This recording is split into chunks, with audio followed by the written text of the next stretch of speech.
And what kind of snark and sarcasm are you going to bring to the chat room tonight? I'm very curious because it's been good lately. The stunning Stacy Tillman Mask, how are you? There's our man Super Quest. And who else we got? Devin, Poetically Mistaken. Gorgeous Jenny. The stunning Nicole Perron. Good to have you here. War Eagle, what's happening? Pack Woman on Twitch, good to see you. Stunning Michelle C. from Australia. Ian McFadden, Don Hendrickson, nice to have you here. Gorgeous Kathy Evans, what's happening? Steve Wolf, looking good tonight. Iron Dogger, nice to have you here. Mr. Moocher, it's been a while. How you been doing? Nice to see you back. And who else we have? Zach Martin, it's been a while for you. Nice to have you return. And who else? Oh, we're caught up. Remember, a great way to support our show here is through the Super Chat. Be like Apollo 11, right there on the screen. Be like him. It really helps out what we do. You can also, if you're new here, hi Neil, the security guy, welcome to the show. If you're new here, don't forget to hit that subscribe button and ring that bell because we are here 7 days a week. Lynn Wallington comes in Saturday and Sunday with Spaced Out Weekend at 6 p.m. Pacific, 9 p.m. Eastern, followed by After Hours with Gemma, John, and Big Willie. All right, we're down to a few seconds here. We're going to get going. Hey, Mr. Eon, how you doing, buddy? And Larry A., here we go. Horns up. Let's rock.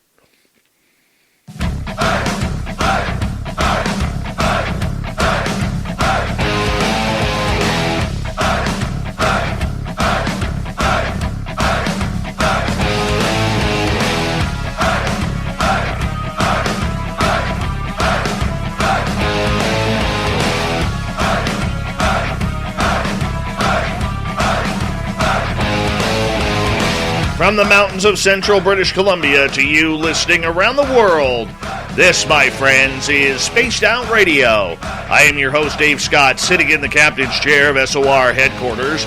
We welcome you to tonight's show on our terrestrial affiliates around North America, digitally on TalkStream Live, Revolution Radio, and KPNL. All of our archives are free. Go to youtube.com/Spaced Out Radio. Do old Davey the favor, hit that subscribe button. You can follow us on Twitter at Spaced Out Radio, Instagram at Spaced Out Radio Show, and now on TikTok at Spaced Out Radio. Our website, spacedoutradio.com, as we have a plethora of features for you. Rock out to Bumblefoot. Read Shirky Poo's Newswire. Check out our swag as well. Tonight's show is brought to you by Chive Charities. Help make the world 10% happier by visiting Chive Charities today. You can find them on our website.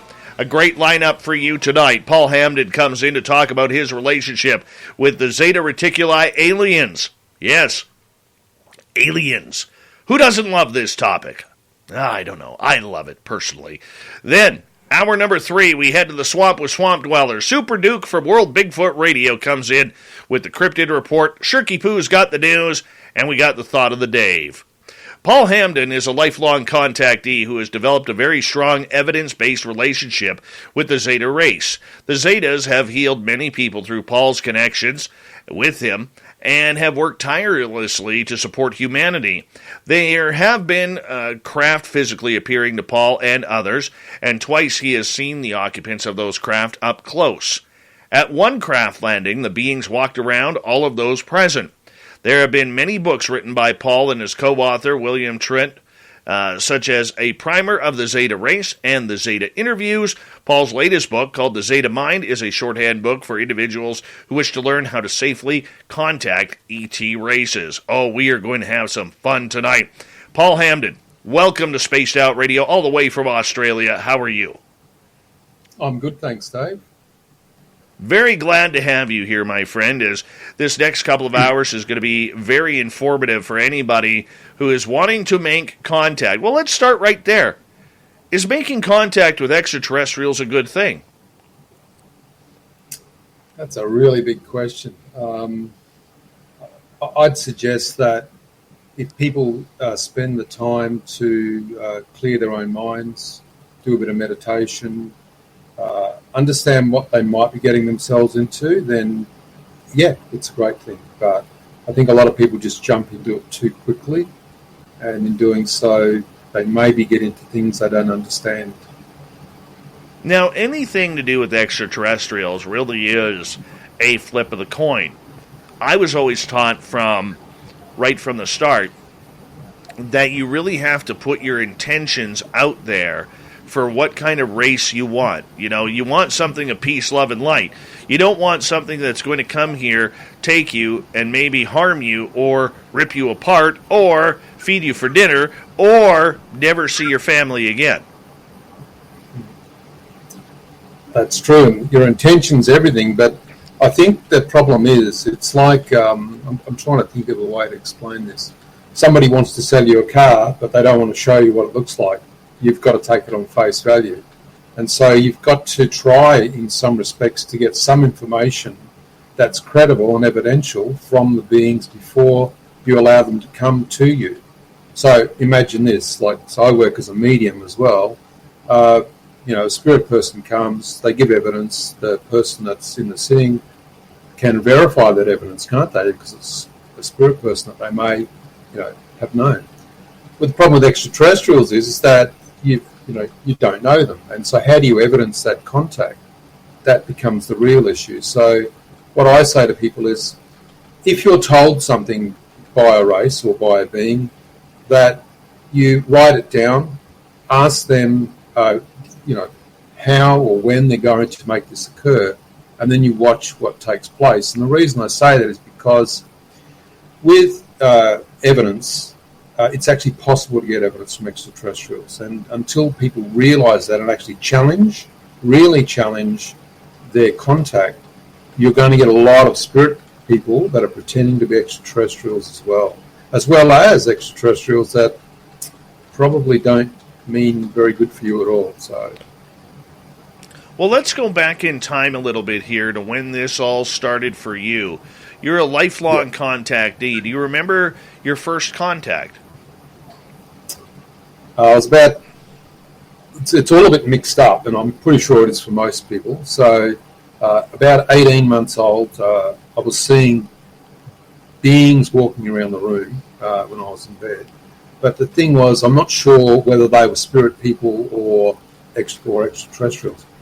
It was only when I was 5 that I found myself outside of the house, which was locked, laying on the front lawn. And I was very upset because I realised that I'd been unceremoniously dumped here on the planet. And so, as a 5-year-old, how does a 5-year-old even have that concept? It was dark. I was looking at the sky. I wanted to go home. I didn't even know how I got outside the house. Also around that time, I started to be able to astral travel as well, so I could leave my body. And as a child, I didn't have any fear of leaving my body. I didn't even understand the concepts. And I'd be moving around the different astral environments, find myself outside in a hallway, in the house, and in the morning wake up and my body was with me. It had come to me as well. I don't remember ever going back to my bed. Believe it, when I was 6, I built a craft out of a cardboard box because I was going home. Okay, I'd had enough. Also, then when I was 7, I was told that I'd been shot through the leg with an arrow. Of course, the problem with that was when I actually pulled the arrow out, the blood actually just came straight out of the stick. So, of course, that was a screen memory. So a lot of the contact that I was getting earlier on was screen memories, and I understand why the Zetas do screen memories. It's pretty easy. Then when I was 18, I was up on a 3rd story level in a unit at the kitchen window, and a craft appeared. It looked like it was about 10 metres long, maybe 10 metres away, I don't know. But I said to my mate that was with me, "Hey, do you want to come over and have a look at this thing?" Because this was before, computers and the internet and this sort of thing. And he came over and we had a look, and I said, "What do you think that is?" And he goes, "I don't know, maybe it's a craft, because it looked like a Tic Tac, it was just sitting there. We called them cigars back then, anyway. And interestingly, I looked out the window and I could see down, and there was a car coming, and they drove around underneath the end of the craft because we were on the very end of the building. They came upstairs, started pounding on the door, screaming, "There's a spaceship or a craft out there or something." And then the four of us stood there and watched this craft. Now, this means that it's already been 3 or 4 minutes. This has been in Melbourne back in about 1976 or something. And we're all watching this thing, and suddenly the side of the craft, just a portion of it, goes clear, and there's 2 full extraterrestrial beings, about 6, 7 foot, standing there watching us. Now, remember, we'd not seen these beings before ever on TV, magazines, or anything. And we're looking at them and we're going, what's this? Right? And we're looking at each other and we're talking about it. And the thing was, none of us were scared. That was the most interesting part about it. So anyway, next thing we know, they're gone. And we just sort of walk back into the lounge and watch TV. We were all given screen memories as well, so all of us forgot that actually happened. 28 years old, I got what I would class as abducted. It was my first formal introduction. I got out of bed, got dressed. I thought I was going to work. I went to turn the light on. It was dark, and I heard this noise in the corner. I turned around, and a little Zeta, about 2 feet high, jumped on me. And I used to shovel concrete all day, so I was pretty strong. So I had one on one arm, and I had him. That was no problem. And then the second one, he jumped onto my other arm. So I had the two of them, but I was still okay. It wasn't an issue until the third one jumped on me, and I went down like a ton of bricks. And people go that the Greys or the Zetas aren't very strong. 3 of them are stronger than a human. That's all it comes down to, So I don't know what happened then, but I woke up back in bed, but I had my clothes on backwards. That was a bit funny. My shirt was on backwards and I was doing it. I still didn't realise though what was going on because the screen memories were still happening. When I was so I'm going to skip forward. But when I was about 40, I just realised, I thought to myself, I'm not doing this anymore. So I really sat down, thought about it, and decided that the next time I was contacted, I was going to confront them about this, and I wasn't going to let them put me to sleep. So I wake up, there's 3 of them over the top of me, and I've said to them, do not put me to sleep. And they said, okay. And they were removing some technology, and a lot of abductees and contactees have technology. And the technology in the past was physical, whereas now it's etheric technology. So it's a bit different. As they pulled the technology out of the sinus cavity, because I wasn't asleep, it actually cut down all down the inside of my face, and I had blood coming out. But that was okay because I told them that I wanted this to take place. I was not going to be put to sleep anymore. And from that point on, the visits that I've had, I've never been asleep. Through that one instance, I was able to then start to communicate with them because they realised that I wasn't going to harm them, I wasn't going to fight back, and then they started to also want to talk to me about things, and I was able to go through a training process with them while I was awake, where they would come and they would start to train me how to allow them to speak through me, and this is where all the books have come from.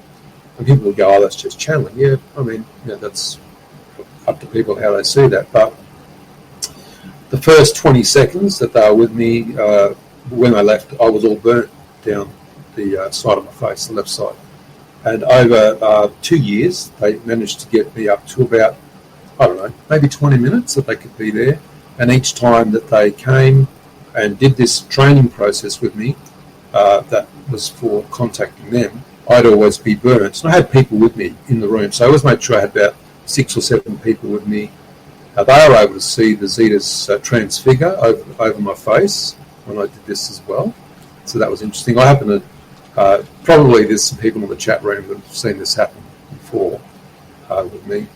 And then over, say, maybe, I don't know, 5 or 6 years of doing this, we got to 2 hours. And so they could talk through me for 2 hours. And I started letting people come and see this process take place. And they could talk to the Zetas. And William Treuniet then contacted me and asked if he could come over and speak to the Zetas, which he did. And he wrote a primer of the Zeta race with all the technical information that they gave him. And we also transcribed the book, the Zeta Interviews, which is about 500 or 600 pages, and that's only about 10% of what they've said. So yeah, it's been really interesting. They've done a lot of healings with people, and they've been fairly successful as well. So to me, it's all about having moved from that, what a person would consider to be abduction contact, all the way through to a situation where you can now actually not be taken anymore, but if they want to speak to you, they just come. There was a situation in New South Wales where I'd spent 2 weeks vectoring in a craft in my sittings, and I invited about 20 people to come, and that's a whole story in itself, but the craft did land and they came. They walked around everybody. So some of the people that, I'd say at least 70% of the people that were at that craft landing, they were in an altered state. It was outside. We're all sitting in a circle. It's not unusual when you're confronted by extraterrestrials that you aren't altered in some way, especially consciously. And also the frequency of the craft also causes people to change their, what I class as the local construct of the mind. And a lot of people would black out, I guess. But a couple of people didn't, and I actually spoke to some of them the other day again. And one of them came onto a show or an interview that I was doing and said yes, that they were there. They didn't see them because they were a bit scared and had their eyes closed, but they could hear them walking around. And Zetas actually walked up and put their hands on everyone's shoulders as well. They physically touched everybody to prove that they were not interdimensional beings. And I think when we start to understand how they move in and out of the physical using compression, then we can start to understand that they're actually physical beings. But it's all to do with time, and it's all to do with how people perceive time, why when people have missing time, they may actually have grown a beard or, need to shave. Look, they've only been gone half an hour, but they've actually been gone 10 hours or something. And that's to do with the way that the Zetas use the time compression method. That's basically, there's a lot in that, Dave. I mean, I feel like a kid at the candy store tonight. I really do. Okay. And I have so many questions for you regarding your contact. How did you get sought out by the Zetas? How did you first create contact with them? 30% of the human race are hybrids. So there's every 3 in 10 people that are out there watching this, you're all hybrids. You just don't know it. That's the first thing. So you have to ask yourself one simple question: where did you come from before you were born? And if you know your point of origin, then of course you can understand that part of your consciousness could be in symbiotic relationship with spirit people. So, you come from spirit realm. There's an agreement with extraterrestrials and spirit people to blend into a symbiotic relationship. Your consciousness moves into the physical form via the gestation process, and then you're born, and then you're a hybrid. Once you know that, then of course you can stop the fight, stop the arguments with the races, and you can start to actually work with them. Dave, it's like I take you to the doctors and give you a needle. If you're a child, you're probably not going to want it, But the thing is that, the doctor's trying to do the best thing for you, but you're struggling against getting the needle. I did the same thing. I've been on board craft before as a child. I actually met people that I know now in the physical when I was 8 years old. They were 8 years old, I was 8 years old. We all met on craft, and I know those people now. And they remember everything that happened on craft as well. So when you know these sorts of things, it's easy to build relationship with the race that you're from. Absolutely, and I get that, and I can appreciate that. But while you're having contact, I remember when I first started having contact myself, my good friend Samantha Mowat stated to me that all the good comes with bad and sometimes ugly. Like, once you put up that beacon that you have been taken and that you are one of the ones who've been selected, there are going to be times when other species come in and test you out, see everything, and you may not enjoy it very much. Have you had that happen to you? Absolutely. So I'm also a trained trance medium. So the Zetas will put you under tests. They will test you. Yeah. So I also do remote viewing, and I had chosen to remote view somewhere where I knew the greys were. And I just want to explain something. The grey species has 63 races. 62 of those races have a collective consciousness. The abductors, the ones that abduct people against their free will, they're not part of the collective, and that's really important to understand that. So what I did was I purposely chose to remote view a specific base, and they saw me, I saw them. Next thing I know, wake up in the morning, got blood pouring out my nose, and when they had come, it was a real standoff between holding your consciousness and your ability to be able to hold yourself in consciousness while they are trying to force their will upon you. And if you can hold that consciousness, they will leave. They cannot manipulate you. So that was one thing I learned back then. But, I would suggest that, you'll always be tested, but it's up to you and the training that you're given, or you give yourself, as to how you're going to defend yourself. Yeah. We got 3 minutes before we have to go to break.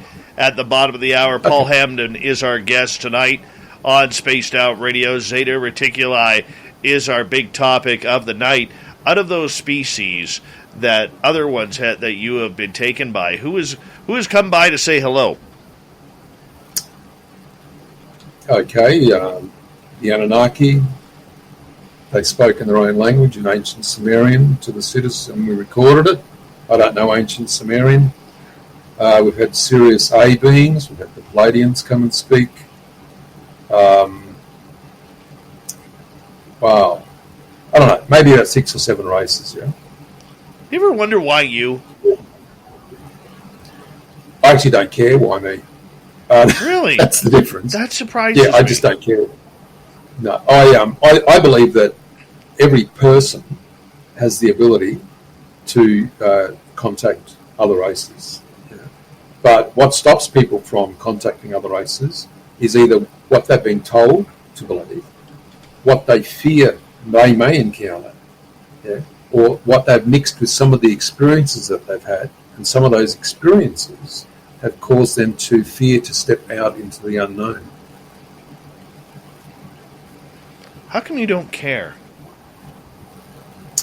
I think it gets to the point where you have been trained, and if you're trained, then it's not I guess the fear's gone, and that's all that really matters. And to be honest, Dave, with UAP disclosure, what's about to take place in regards to the planet and consciousness, it's a good space to be in, because you can understand from their perspective that they're going to disclose in specific ways as well.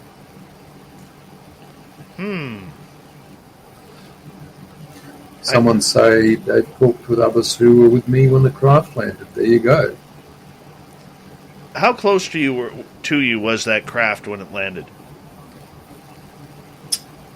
That craft would have been at least 50 metres, I'd suggest, away. It was a big craft, because we've got a picture of the landing site, and it was heavy, and it left a big indentation in the ground. It didn't have little legs that popped out or anything like that.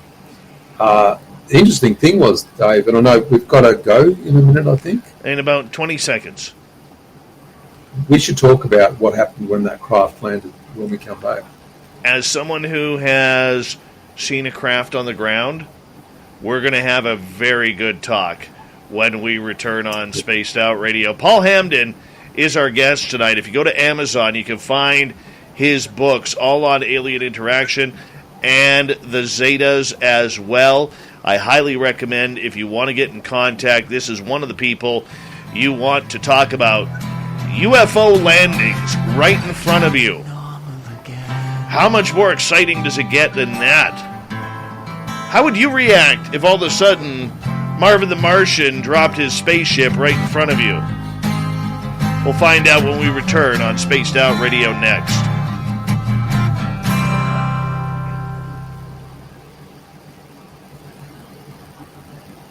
All right, we're clear, man. Just remember the audience can hear us on YouTube. Yeah, I'll try not to cough. Coughing's fine now. But I might just have a leg stretch if everyone. Yeah, go right ahead. Go right ahead. Okay. I can handle these people. They're all right. Oh, that's good. That's fine. Yeah. Oh my God! I can't wait to talk about the landings. Oh, I'm excited. Excited. Excited. Excited. Excited.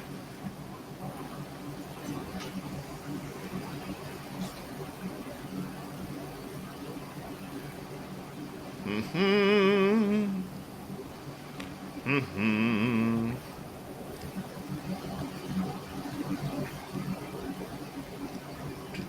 Do.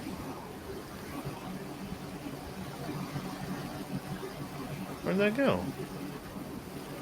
Thought I hit that. Oh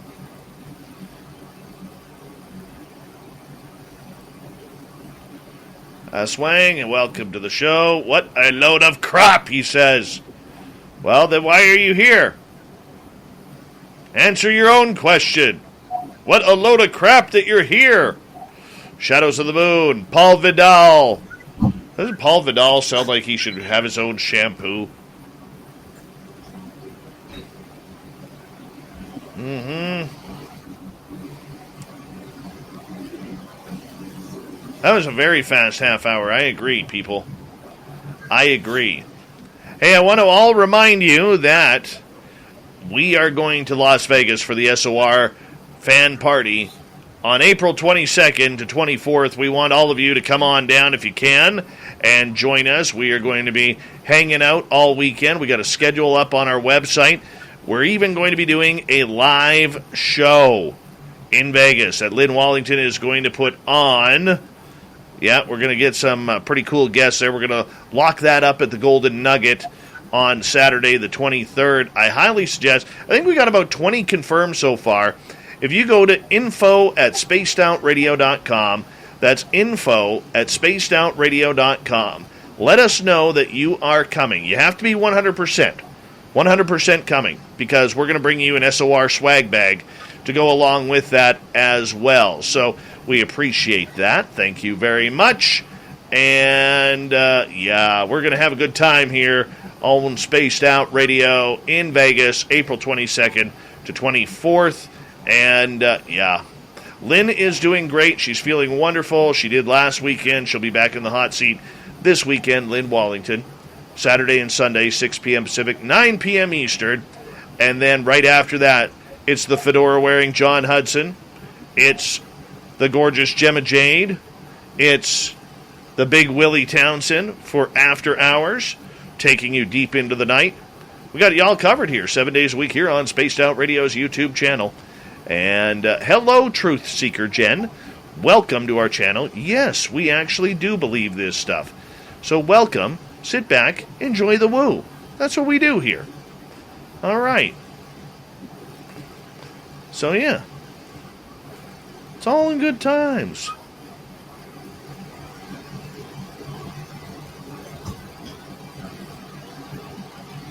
Swag. Or swag. Swag.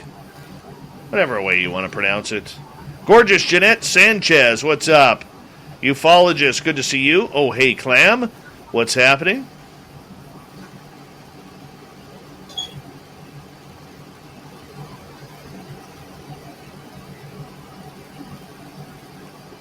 Oh, let's see here.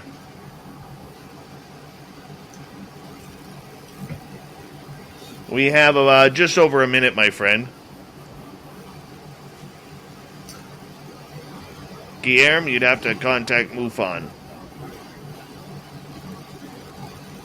Hi, Looney. What's happening?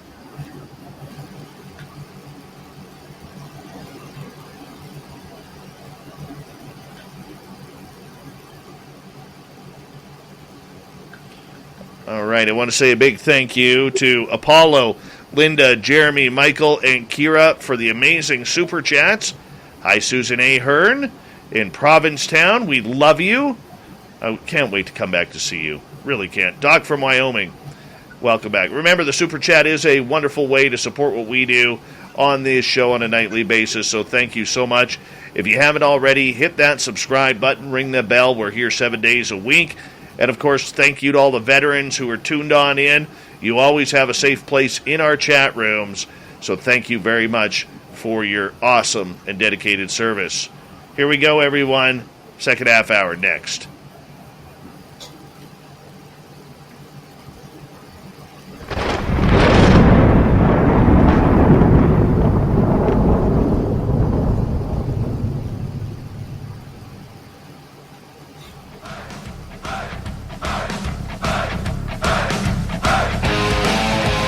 Second half hour of Spaced Out Radio is now underway. My name is Dave Scott. Thank you so much for taking the time to join us. We really do appreciate earning your listening ears wherever you are on this beautiful planet we call Earth. Reminder that if you missed portions of this show or others, check out our free archives by going to youtube.com/Spaced Out Radio. Do old Davey the favor. Hit that subscribe button. Our website, spacedoutradio.com. We have a plethora of features for you, including rocking out to Bumblefoot, reading Shirky Poo's Newswire, checking out all our swag. Follow us on Twitter at Spaced Out Radio, Instagram at Spaced Out Radio Show, and now on TikTok at Spaced Out Radio. Author, experiencer Paul Hamden is here with us tonight, all the way from Australia, talking about his relationship with beings from Zeta Reticuli. You can find all of his books on Amazon. I highly suggest these are good ones in order to make contact with extraterrestrials. And right before the break, Paul, as we bring you back in, UFO landings. I'll tell you, there is nothing that shakes you or breaks you as much, outside of seeing aliens themselves, than watching a UFO on the ground. Tell me about your experience. I will, but just wanted to make sure that you understand the books actually aren't on Amazon, so that's the first thing. If they're on there, they're not supposed to be there. that's the thing. We give away a lot of books, so a primer of the Zeta race is free.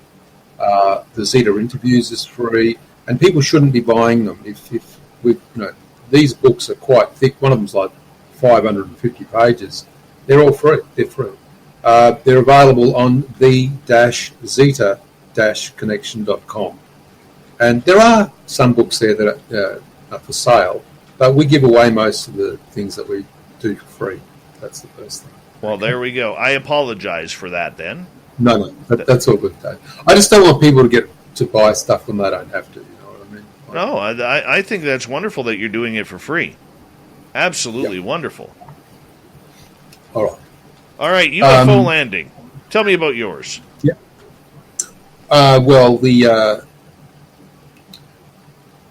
Okay, so where do I start? So there's a bit of training that's involved in working out how to vector a craft.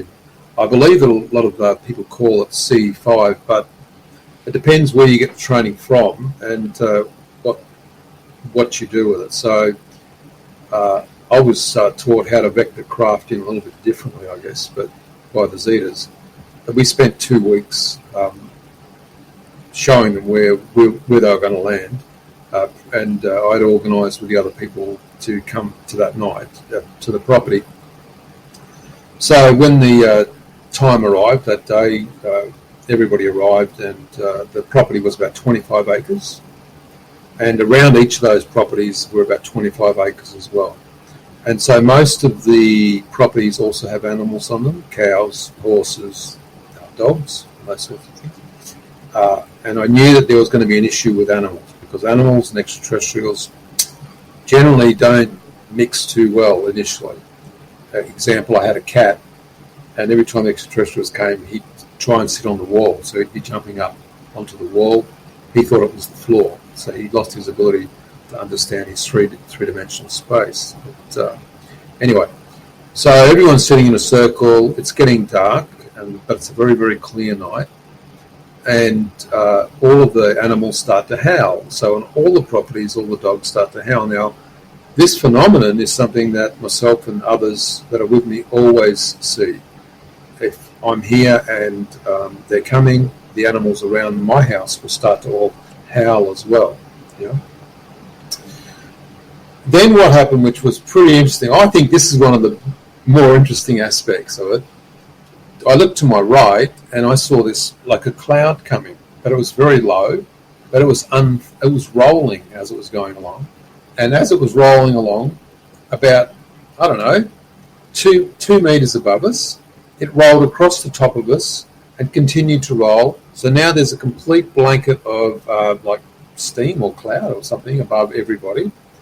And we still hadn't heard anything happening at all, except for the dogs, howling. And so that was after a couple of minutes. So now the steam's more calm now. And it was pretty interesting when that happened. I was fully cognizant, as were other people at that point. People were watching this take place.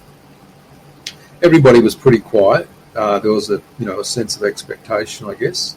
We weren't really sure. We were hoping the craft would come. The craft, then I could see through about 50 metres away, this craft starting to land, coming down, and it had some specific lights on it. I don't generally mention them what they look like, because then that takes away people's other experience if they see it for themselves. And the craft landed, and by that time I was looking around at everybody. We had a big fire in the middle as well, and you could see that a lot of people started to slump forward as the energy changed around the circle, and the ground was this really thick sand. If you walked on it, it was really crunchy. Anybody that tried to walk on it, even a dog, it would crunch. That's just the way the soil was. And all of a sudden, through the steam, which had now gone right down to the ground, you could see all these shadow figures coming from the craft, and they came from my left-hand side, and they started to walk around. They went right around, and they were standing behind people. There would have been, I don't know, I didn't count them, but there would have had to have been at least 10 Zetas that were more than 5.5 feet high, and they were stopping and putting their 3 fingers, not 4, where people think they're 3 fingers, on everybody's shoulders and stopping directly behind each of the people. They only stayed for a very, very short time, and I believe that it seemed like a long time, but this is a bit to do with time compression, and that it must have only been, 30 seconds, but it might have been longer than that. They all just walked back to the craft. The craft just disappeared. It didn't even bother to take off, it just disappeared. And then the steam, it rolled backwards and disappeared, and then all the animals stopped howling. You there, Dave? Yeah, I'm listening away to you, man. Okay. Yeah, okay. I want to ask you, with that landing, being about 50 meters away, did it make any sound? Did it make any type of wind that was blowing in your face? Nope. Because I think a lot of people would try to assume it's much like a helicopter, which it's not at all. No. They've got technologies that they don't even worry about gravity. I mean, this is the whole thing. Like the other morning, right? So I got woke up at 4 o'clock in the morning, and I was like, here we go again.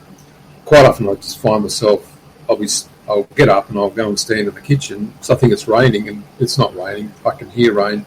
Rain, to me, seems to be a precursor to them coming. They like to wake me up with a bit of rain, It's just that with the whole, incident at that morning, they were talking about compression, and they were talking about they move at about 10 times faster than what we do. And so when the first thing they do is the craft comes, you see it go from here to here, but you don't see it move if they moves really fast. All you know is that you see it and then it's gone. Right? That's because they're using what's called a compression method. Now, I don't understand the technology behind this at all, but it makes a lot of sense to understand that when they're using this compression method, they can be in one place and then not be there at all. But you've been sitting there, or if you're with other people and they're not part of the experience, they can actually look like they're frozen in time because you're now part of their compression process. There's a lot to this, and I understand that. But generally, when the craft comes, there's no wind for us. They just appear and disappear, and that's to do with compression. Did any beings come out during this landing? Which landing, Dave? The one I just described? Yeah, of course. There would have been about 10 of them out walking around behind everybody. As I said, I didn't count them. Yeah. With my landing, I was actually called outside. I was sitting in my friend's house. And it was about 10 o'clock at night when I all of a sudden got called outside. I remember getting like high anxiety, like I had to go outside at that moment. And when we went their back field, you could feel it, but it wasn't noticeable until we asked to turn the lights on. You know, show it. Actually, we said, before we said turn the lights on, I said, out of God's peace, love, and light, you called us outside. Can you please show us where you are? And that's when it flicked the switch. And the lights were on. It was probably about 150 yards away from us. Yeah. And it was amazing. It was the brightest white light I've ever seen, yet I could look at it without squinting. Yeah. You know, after 30 seconds, it turned its lights back off. And then when I asked again a second time, I said, if you're of alien descent out of God's peace, love, and light, can you turn your lights back on? And boom, the lights came back on. But the white light was brighter and wider through the trees. And there was this blue cylinder standing vertically, probably 20 to 30 feet, with this black cloud that was rotating counterclockwise from the bottom, and then it would make its way about halfway up, and then it would make its way back down. And then after about 30 seconds, the lights went off again. And I said, just so I know I'm not crazy, and I'm not even yelling this, I'm talking the same volume as you and I are right now. I said, just so I know I'm not crazy, can you please turn your lights on one final time? And the lights came on again. But when they went out for good, never saw it again. My friend wanted to... Your friend was with you, yeah? Yeah. That's awesome. Did you see any beings? No. That came 5 days later. Oh, well, there you go. Yeah. But the interesting part about that was I was scared. I can admit I was scared over that, Paul. And my friend wanted to walk up to it. And I said no. And when she asked why, I said, because I'm not going back into your house as suspect number one. Yeah, that's fair enough. True story. So, I'm not sure if the people that are listening understand or have, maybe they do, I don't know. But so your physical body has an etheric body, and your etheric body is a mirror image of your physical body, yeah?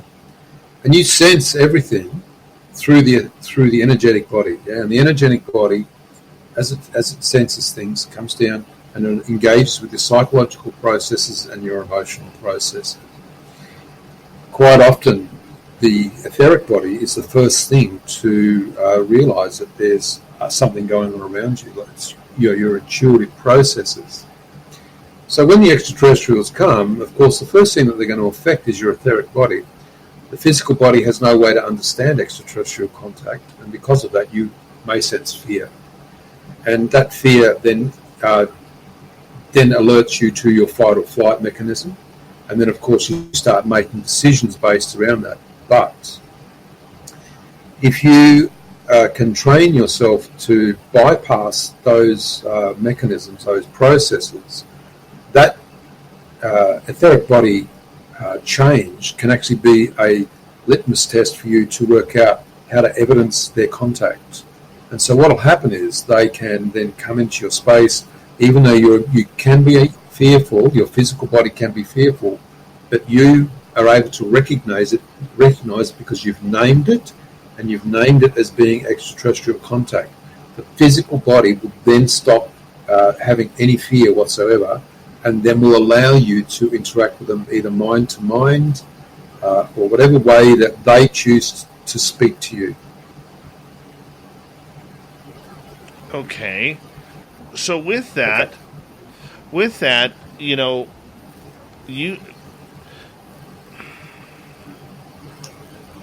if somebody were to walk up to a craft like that, yeah, what would happen?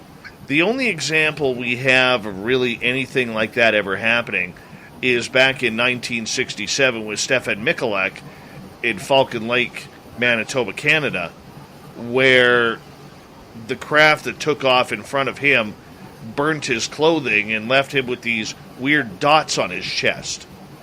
What would happen? What would have happened if you would have walked up to the craft, or I would have walked up to the craft that I saw? You'd have been burnt. You would have been burnt, yeah. And so this is the thing, is we have to understand why we're going to be burnt. So the difference is the vibration. So that the craft is vibrating at a specific frequency, yeah? We're vibrating at another frequency. Now, It's like you stand in front of a heater, or you go outside, okay? So you can't see the UV coming from the sun, but if you stand out there long enough, you're going to get burnt because your cellular body, your cellular structure reacts to the UV. Now, because the craft vibration is 10 times higher than a human physical vibration, as you go to step towards this thing, you're going to be stepping into its field, and then your cellular body will react by being burnt. Also, your physical clothing will also be damaged, or could be damaged as well. So, this is what they do when they take people. Okay, so I'm giving you information I'm not sure you've heard before. When they take people, what they do is they change the frequency of the person in the room, in their room. And generally, if there's two people in bed, they'll change this person's frequency, the other person will be blacked out. This person's then shifted up into frequency, they're unconscious, and then they're moved on craft. Because they're moved in frequency while they're unconscious or asleep, their cellular structure doesn't respond because their cellular structure has changed in frequency. They move onto craft, they don't get burnt on craft, they put back in bed, they then have their cellular structure or their frequency drop back down to normal. The issue is that you may feel like you've been hit by a bus the next day, but that's the process that they use. Had that happen before. Yeah. You know, we got about 6.5 minutes before we got to go to break. At the top of the hour, Paul Hamden is our guest tonight on Spaced Out Radio. His website, the-zeta-connection.com. If you want to check that out, we'd appreciate that. Paul, number of people would love to make contact. Maybe some for the first time, maybe some again who have, for one reason or another, stopped having contact.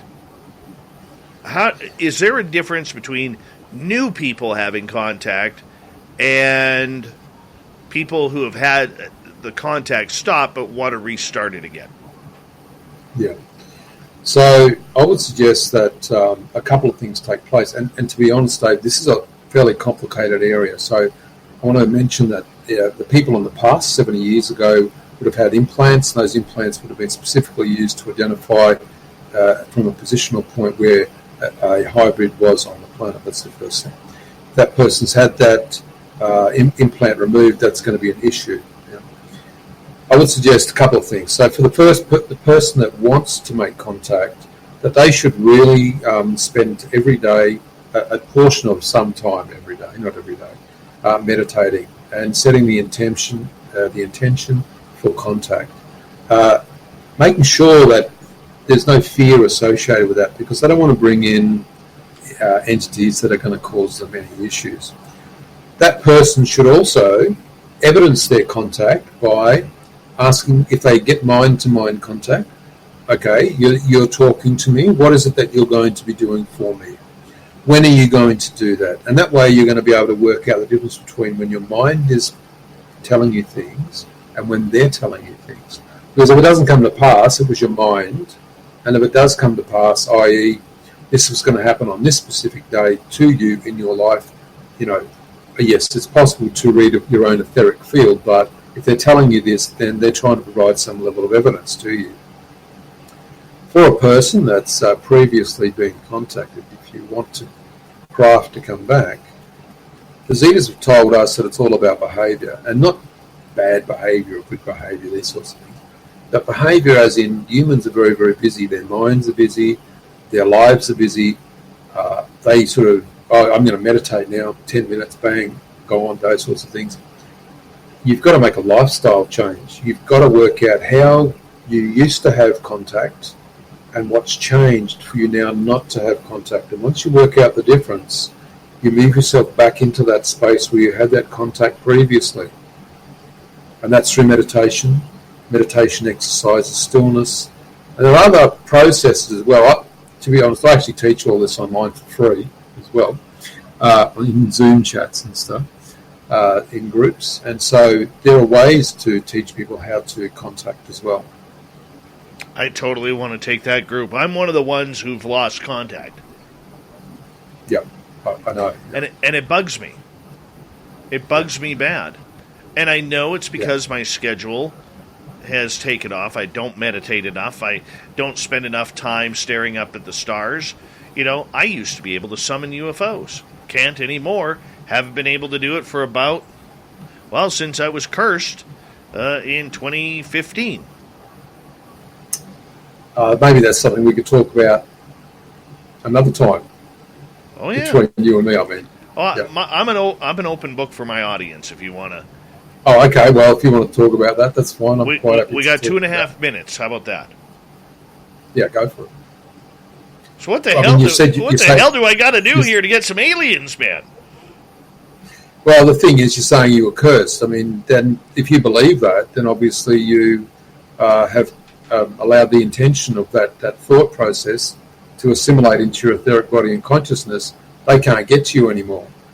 The curse was lifted. Was it? Yes, and I have been taken since then. I just don't have any. Good. I just don't have any conscious sightings. I haven't seen a UFO in years. I don't have any conscious. That's sightings. What you think, Dave. Well, Dave, that's what you think.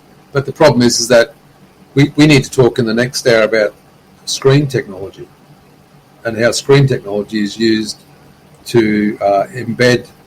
And the reason it's used to embed and to give memories, blank memories, false memories, and the reason that they're given. I'm so lost, but so intrigued right now.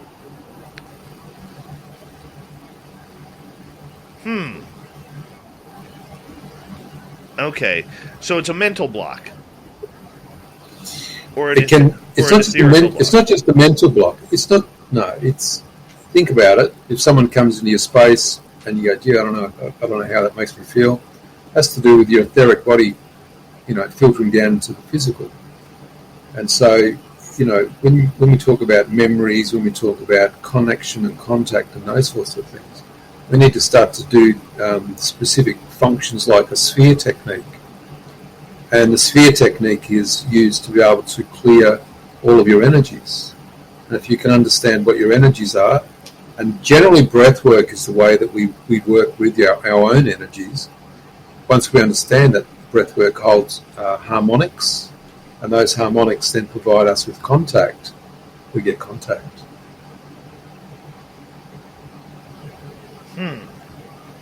That is points to ponder as we prepare to go to break here at the bottom, or make that the top of the hour here on Spaced Out Radio. Paul Hamden, ET Contactee with the Zetas. We're going to figure this out. How do we make contact? What do we got to do? And what more can we do? Oh, my God. My mind is blown right now. Absolutely blown. Paul Hamden's website. Let's get it for you. The-Zeta-Connection.com. You can check out his shop, his blogs, testimonials, have an experience for yourself. Check it on out. We will return with more alien talk here on Spaced Out Radio when we return for hour number 2.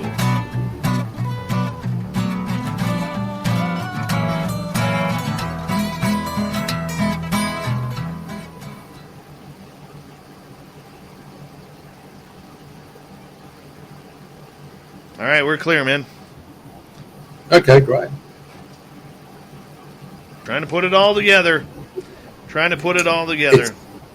And, I mean, are we able to talk while we're off? I know we're on YouTube, but...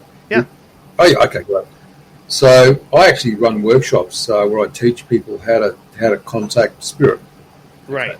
But how to also contact guides, extraterrestrials, those things. It always comes down to the breathing. If you can learn about your breath work, and a lot of yogis, people that do yoga, they talk about pranayama, all that.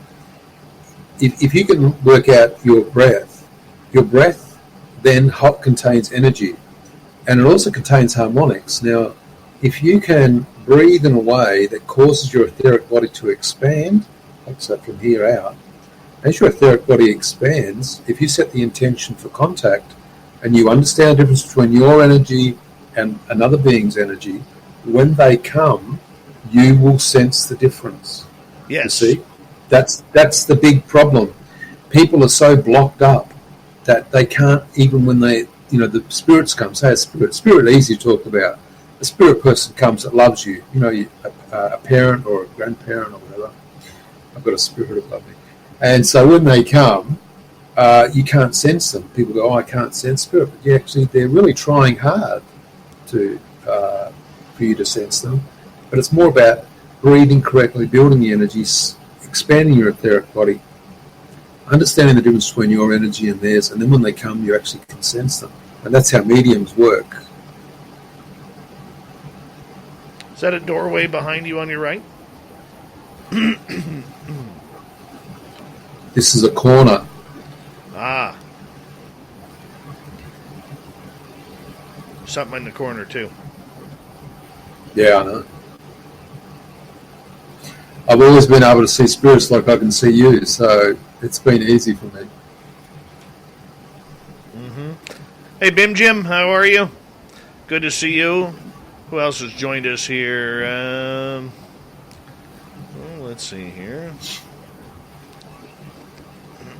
Hi, gorgeous Nikki. Yeah, that's a great guess. Evan Walters, do aliens fart? Probably. Why not? Everything's got a release from there. These are the questions. Interesting question. These are the questions that don't make it to air.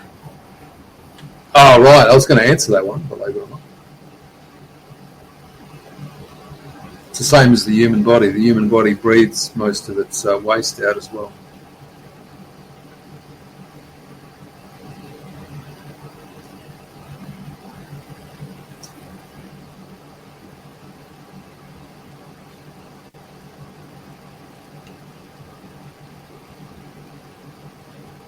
Thanks, Clam, for the password. Reminder this weekend, Lynn Wallington, Saturday and Sunday for Spaced Out Weekend, 6 p.m. Pacific, 9 p.m. Eastern. Then right after, Big Willie, Gemma Jade, and John Hudson take on the after-hours show, as we got you jam-packed on the weekends. 5 hours of broadcast entertainment, starting at 6 p.m. Pacific. I'm still here Monday through Friday. Nothing more, nothing less. Nothing changes. But I'm still having fun. All right. Thank you to Apollo, Linda, Jeremy, Michael, and Kira for the amazing Super Chats tonight. The Super Chat is a wonderful way to support what we do on this show on a nightly basis. So thank you so much for the love. And all the veterans out there tuning us in, we really appreciate each and every one of you. Don't forget Vegas, April 22nd to 24th. Who's coming? Who is coming? Your name has to be registered at info@spacedoutradio.com, so that way you can get a swag bag from me. That simple. We're going to do a live show in Vegas at the Golden Nugget. I'm booking the room this weekend, and we go from there. Mennonite Abe is going. Yep, Mennonite Abe will be there, bringing his Mennonite Bible and everything.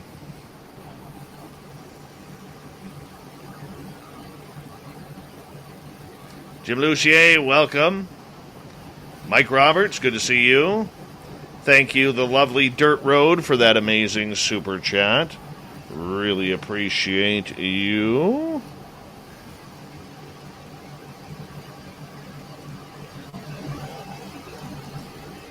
Larry, I have tinnitus as well, and I can meditate. I mainly meditate in the shower. That way, excuse me, that way I don't hear the tinnitus as much. Gorgeous Teresa will be in Vegas.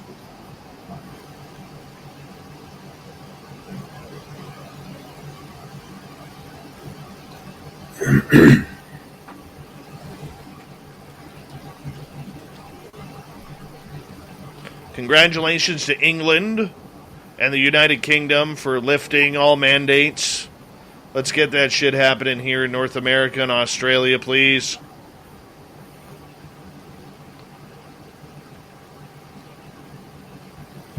Yep. Return back to normal. Brazelhoff, how are you, man? Good to see you. Thank you to all the veterans who are tuning us in. You always have a safe place in our chat room. Thank you so much for your dedicated service. All right, guys. Let's do this thing, hour number 2, with the big bad Paul Hamden next. Here we go.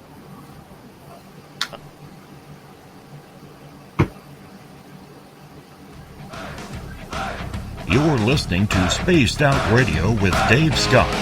Follow Dave on Twitter at Spaced Out Radio and on Facebook, Spaced Out Radio Show. Here we go with the second hour of Spaced Out Radio tonight.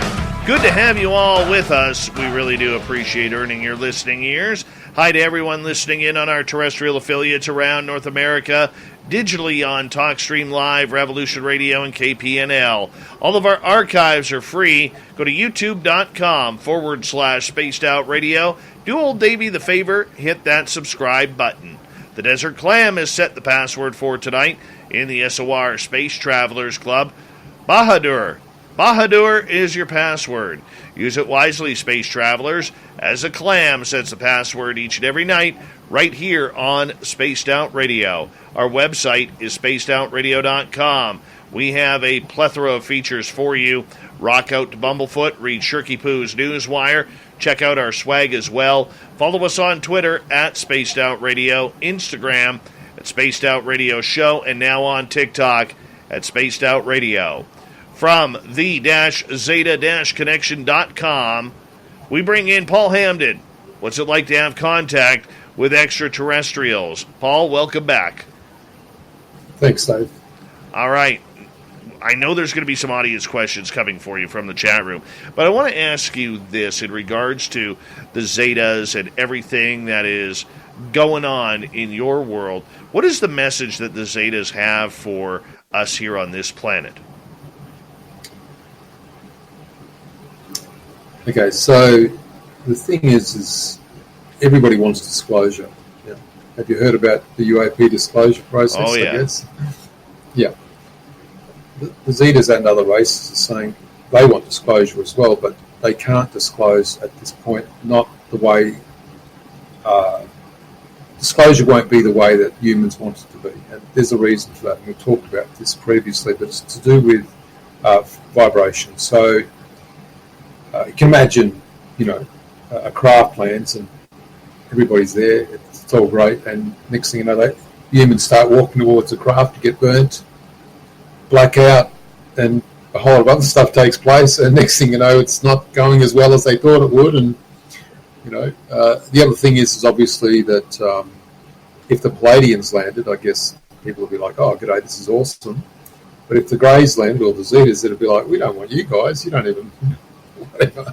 But, so I guess it depends on people's perceptions about what an extraterrestrial is, And from a serious note, there are people that obviously... they've been abducted, they are being abducted, they haven't resolved their abductions, they're not able to speak to the beings that are taking them, they don't even want to be taken. And so the last thing they want is for extraterrestrials to be landing all around them. But the benefit of some level of disclosure is going to be that those people that are being abducted and telling people or not telling people about it, is their information is going to be validated. The minute a craft actually shows itself in a way, globally, and I know that there's tic-tac videos and all the rest of it, and people are saying they don't know where it's from and all this sorts of stuff. This is going towards a level of disclosure that's like a train. It's just going fast. And the thing is that the extraterrestrials are saying, well, how do we manage this? Because there's a lot of people that have had contact. A lot of people haven't resolved their contact. A lot of people are saying they want contact, but the truth is, if they actually had it, what happens to all their belief systems in regards to contact? People have a lot of religious beliefs. What if they found out certain truths about the planet that they didn't know before? There's a lot of psychological issues to deal with before things truly take place. Now, you had a craft landing, and I think you were saying something about if you come in love and if you come in light, I believe, or something, show yourself. Is that what you said before? Yeah, peace, love, and light. Right. You said peace, love, and light. But what if, why did you say that? It was the only thing that sounded right because I'm a God guy and I'm God-fearing and I wanted that protection. Yeah, so that's what I mean. So you're standing there as a craft and you're asking for protection, right? And then the craft shows itself to you. Yes. But there's a such thing as free will on the planet, and the beings aren't going to come unless the whole planet all at once says, you know what, we want this. Now, 99% of the people on the planet don't want this, and they want to stay in their very comfortable environment, and I don't blame them. Yeah. All right. Well, we got some questions here from our audience. We'll kick them off right now. Anne in Portland is wondering, what is the purpose of the frequency change? To keep the body safe?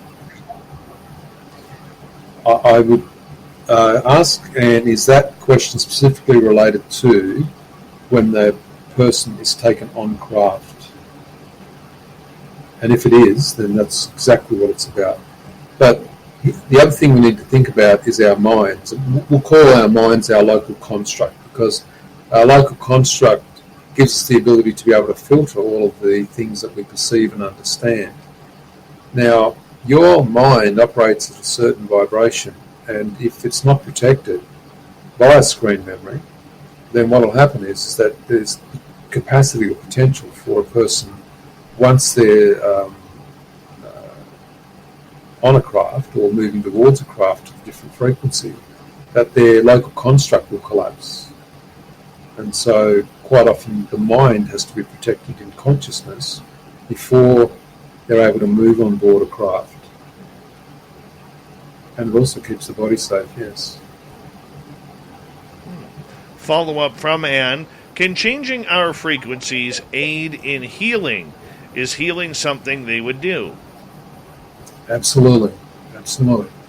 So people know about the chakra system, and the chakra system's obviously multiple systems, but the Zetas say that it's not just about the chakras, it's about the etheric body. And if you think about when you watch deep water running in a river, it runs like it's still, but you'll see eddies in the water as it's running, slowly.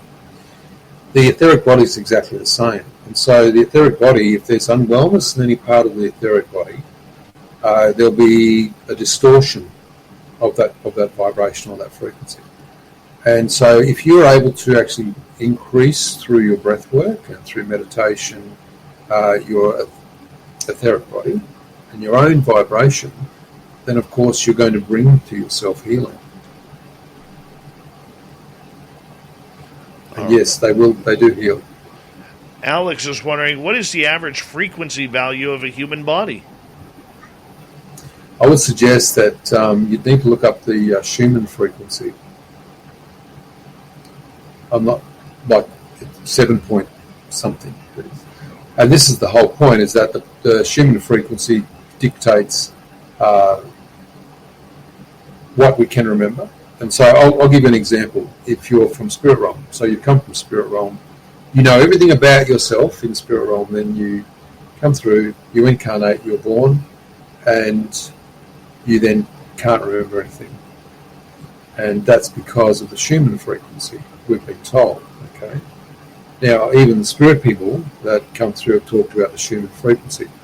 The Zetas then told us that when they put in screen memory technology into contactees, that they are using the same Schumann frequency to put in or implant those memories, or even those blank memories where you can't remember a specific event that took place. And that's because they don't want those high frequency memories that you've got to come forward, because you haven't been able to resolve them correctly at this point. You've had no time to resolve your contact, and a lot of people have too much fear in regards to contact. All right, let's move on here with our audience. Jim is asking, what are your thoughts on the Greys eating people? Holy cow. I think that's a really good question. So I know about reptilians. I've met some. I know about other races. And the Greys don't eat anybody. That's one thing. For a start, they generally, I'm not sure if you know about this, but they only use a clear liquid. And that liquid is either taken by mouth or rubbed onto the skin to provide nutrients. That's what's providing the smell when people have contact with the Zetas and the Greys as well. So some people go, wow, there's a really strong, pungent smell. That's to do with the type of supplements that they take. And absolutely not. There are no Greys eating people. I would suggest that if a person has had that experience, that another entity that they were working with may have implanted that memory for them, so that that's what they would believe. Okay. So we don't have to be worried about the Greys taking a fork and knife to us. No, Dave, not at all. Okay. I've been on craft for over 60 years, and I've never seen a knife or a fork. Okay, maybe they're caveman-like and just pick us up like hot wings. Yeah, wow. No, it never happened. And I've seen plenty of people on craft as well. As I said before, an hour ago, I met another person on craft when I was 8. But we were able to view all of the people on the craft as well. And being on a craft is a whole conversation, isn't it? I mean, when you're on a craft, what do you see? What technology do you experience? What other life forms are on craft? Like, here's some things. What about people see human containers on craft? How are they created? Why are they created? Are they humans? No, they're not. They're not humans at all. What about how do the Zetas incarnate? How do they move from one form to another? They don't have a spirit realm. So when they leave their container, they can, through maturation, just move straight into the next container. They've created one via their DNA. There's a lot of interesting things to know about their technology. All right, let's move on. Grantavius is wondering, does the whole planet have to be at a certain vibration or frequency before the Zetas make themselves known to all? I would suggest that there's been a pretty big shift in the last 6 months there in the astral. So most people, when they go to sleep at night, they move out of their body a little bit and they sit in the astral while they're sleeping. And the Zetas have said to us that the astral's expanding. And as the astral is a replicate of all thoughts of humanity, as that astral realm becomes larger and larger with more and more thoughts, more and more intention for contact, what will happen is at some point there'll be a tipping point. And that tipping point will allow them to then abide by the planet's free will and the free will allow them to actually show themselves to people because of the fear factor, the lack of fear. Apollo was What wondering... is the relation? Oh, go ahead. Continue, please. Oh, okay. No, I can see the question. That's fine. Okay, Apollo was asking, what is the relationship between the spirit world and the Zetas? Okay. So, spirit realm is a lovely place, and it actually exists. And I'm guessing a lot of people that are going to watch this video will know of a loved one that's come to visit them from spirit realm. A lot of mediums and other people are able to see spirits as well. Spirit realm and the extraterrestrials don't ever meet. Extraterrestrials are not allowed to go into spirit realm because of their frequency differences, and also because you have free will here, and your free will means that you are able to determine what you will and won't accept. When you're in a spirit realm, because you're in a spirit realm, you cannot be influenced at all. And in saying that, extraterrestrials will not, under any circumstances, no matter what the race, will not enter into spirit realm. So there is no real relationship between spirit realm and Zetas or extraterrestrials. Eugene would like to know, what have the beings told you about life after death? The beings didn't have to tell me anything about life after death because, I'll give you an example. I've been a medium my whole life, since I can remember. And I've had people come to me, talk to me as spirits, and then I found out that an hour later that their body's been found. And so they'd been talking to me for an hour, and then their body had been found, that they'd been dead an hour ago. So those spirits are able to talk for themselves. They don't need the Zetas to, or any ET to tell us about spirit realm. Spirits talk for themselves quite clearly. This is to do with things like communications through trance mediumship, physical mediumship, which involves ectoplasm with some mediums, and especially the mediums in the past. And in the past also there were mediums like John Campbell Sloan and other physical mediums that had independent direct voice. And that means that the spirits could speak into the air by themselves using an ectoplasmic voice box that was created from a medium's life force. And all those discussions are documented in books that are freely available on the internet by those mediums from back then. Let's continue on here. Grant Tavius is wondering, what species of aliens are among us today on Earth? Well, there's a lot of conjecture about that, but I would suggest that there are, hybrid Zetas, hybrid Palladians, and hybrid Sirius A. Sirius B is an aquatic planet. There's Arcturians. There's a wide range of beings that are incarnated as hybrids today on the planet. And those people generally have an inkling of who they are anyway.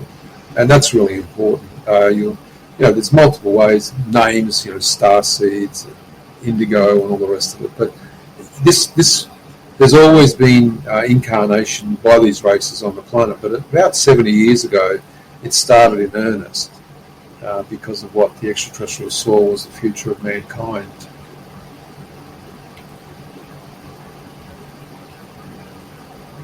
Brazelhoff is wondering, ever seen a gray with sharp teeth? Preston Dennett, the author, has featured a few accounts of grays with teeth. Interestingly, that's actually not the greys, but they look like them. They're a race called the collectors, and those collectors live in the astral. So yes, but not greys. Interesting. Okay. Yep. Moving on here, 5900 would like to know, which race are behind the missing people? People go missing and vanish. I don't know. I don't know, and I don't know who the 411 missing people are. He misspelled it. David Politis, a researcher up here. He's a member of MUFON, and he's a Sasquatch researcher. He's a former police officer, has a very successful series called Missing 411, and that's what he's talking about. Yeah, no, I don't have any information about that. Okay. We've only got information from, we've only got information from the Zetas. And, this is a very large planet. There's a lot of things going on. What do the Zetas look like? They look like greys. The Zetas, though, as I've said to before with about the species, there's a grey species, right? And there's 63 races. Now, those races generally all look the same. I would suggest that some people even think that they're all clones. But if you understand how they procreate, is a word that they actually don't, and how they create their containers and how they move from one container to the next, you'll then understand why people think that they look like genetic clones. Yeah. So I want to explain that. So you can imagine humans, mum and dad have a baby, all that sort of stuff, swap DNA, genetics, and there's a child. There's some of their consciousness comes from spirit realm into the child. The child's born, all the rest of it. The Zetas don't even have that process. The Zetas don't even have a spirit realm. So imagine that you are an extraterrestrial and you're living for, I don't know, a couple of hundred years, and you've decided that the body's wearing out a bit. Your technology is so advanced, all you need to do is take some of your own DNA, maturate that DNA into a healthy body, and then because of the fact that you don't use a spirit realm, you're able to just move your consciousness as a human would in astral travel, and go and populate the consciousness, to populate with consciousness that body. Now, people on craft have seen many of these bodies, these containers, and they think that they're activated by AI. Well, they're not actually activated by AI, they're activated by the being. So I'll give you an example. You're a long way away out in the middle of nowhere, solar system, and you want to travel to Earth. So what you do is you populate the craft with 10 containers, 10 bodies. Now, if you just travel under normal circumstances through a non-compressed state, you're not dematerialized, and you're not going through any portals because all these sorts of things damage the cellular structure of the container, then what happens is they do the proper process of flight, and they arrive. Now, of course, it's been a drone. The craft is a drone, but it's got consciousness, so it knows actually where it's going. Once it's arrived, it sends a signal back to the planet. The beings there then just, via progression of consciousness, populate the physical containers of the body, and the body's animated. The craft then does its scientific investigations, or if the craft lands, the beings come out, walk around, do what they need to do.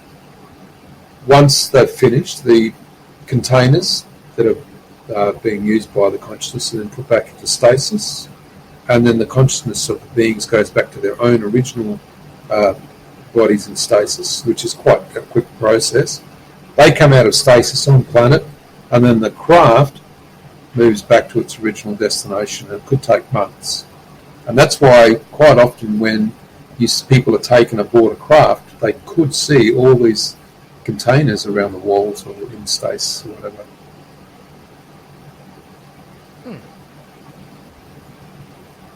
In the containers are the humans alive? Are you saying are there human containers? Yes. So are they humans? Are the humans on craft? Yeah.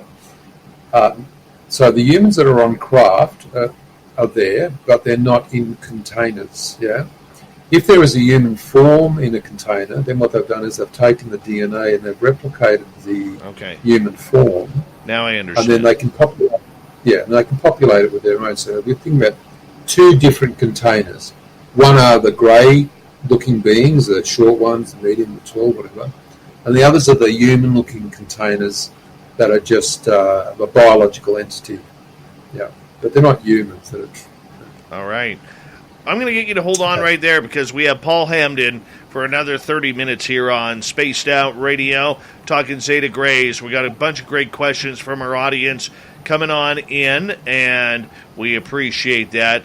And then we got a jam-packed hour number 3 where we have Swamp Dweller. We have World Bigfoot Radio, Super Duke, joining us. We got the Dave 101 in the back end, Shirky Poo with the news, and maybe we'll squeeze in some thought of the day. Spaced Out Radio continues with Paul Hamden right after this.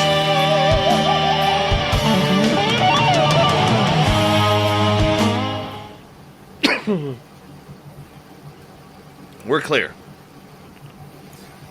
All right. Leg stretch time. Yeah, you go right ahead. I'm just marking our next question here, so it's all good. Yeah, it's a good question. I'm just going to mute for a second. Yeah, you go right ahead. All right, Lester Taylor, good to see you, my friend. Neil the security. All right. And Pine Island Research, welcome back. Solaire, what's happening, man?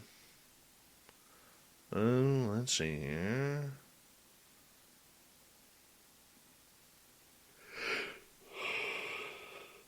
Oh, excuse me.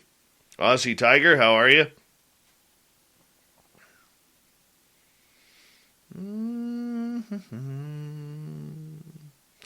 Morning, Chris Mo in Austria. TMI, good evening to you. And we're caught up there. Oh, there's little Stevie Franchise. Hanging on out. Michael Elwell, welcome to the show.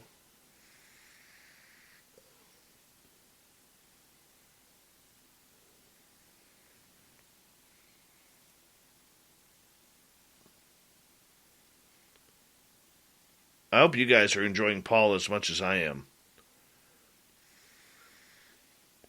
I know, Ian. I know. It's flying on by.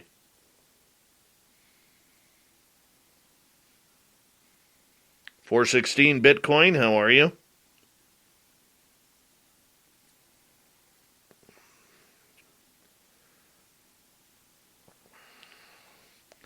I'm an adult man too, FFS. Oh, you're funny.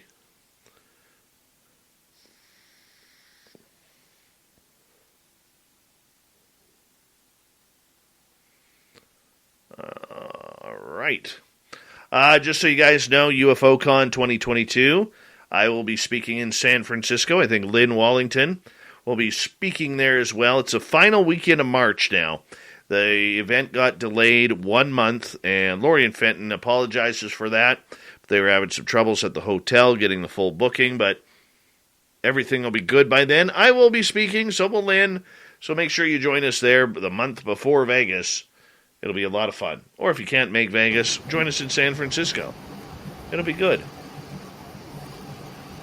What temperature is it there right now? In Australia? Yeah, where you are. It's always 33. Lovely. Let's see. And 28 at night. Let's see. Right now, I'm sitting at 2 degrees Celsius, 35 Fahrenheit, waiting for the snow to start falling again. And then snow all day tomorrow. And let's see here. Hey, Dave, one thing. Can I clarify something that, about the races? Sure. Do you want to wait to be back on the air to do that, or? Oh, you can do it right now.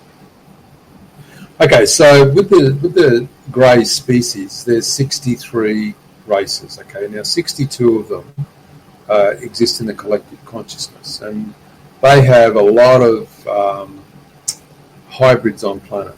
That's the first thing. They give them screen memories to protect them from the frequency shifts and obviously the fact that a lot of people fear contact. They don't realise why they're being contacted. One of the specific races of the Greys, and I call them the abductors, they don't abide by the underlying law of free will, and because of that, those beings are actually doing some things that are just not on. They're in service to self. They're doing genetic experiments and manipulation that they shouldn't be doing. And the Zetas themselves are actually trying to modify that situation to stop that from happening. it's a bit difficult because when you're talking about as many beings as exists in that species, it's quite difficult. It would be the same as if coming to this planet and trying to get a whole country, a race, because it's a human species, to stop a specific behaviour, stop a war. Yeah. So I just wanted to clarify that, because there are people that are being taken, probably, by abductors and having experiences that they don't want. And then there are a lot of other people that actually generally are able to move their what they consider to be abduction through to a contact experience. And then someone like yourself, you want to have more contact. And it could be that you're a hybrid yourself, and in doing so, your race is coming to contact you. Now, I've had. I got to get you to stop. I got to get you to stop right there, because we're just about to go here. Okay.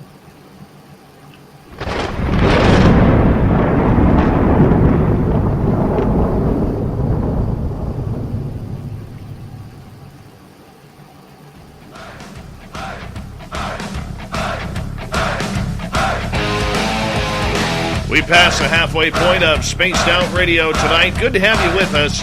My name is Dave Scott, sitting here at SOR HQ.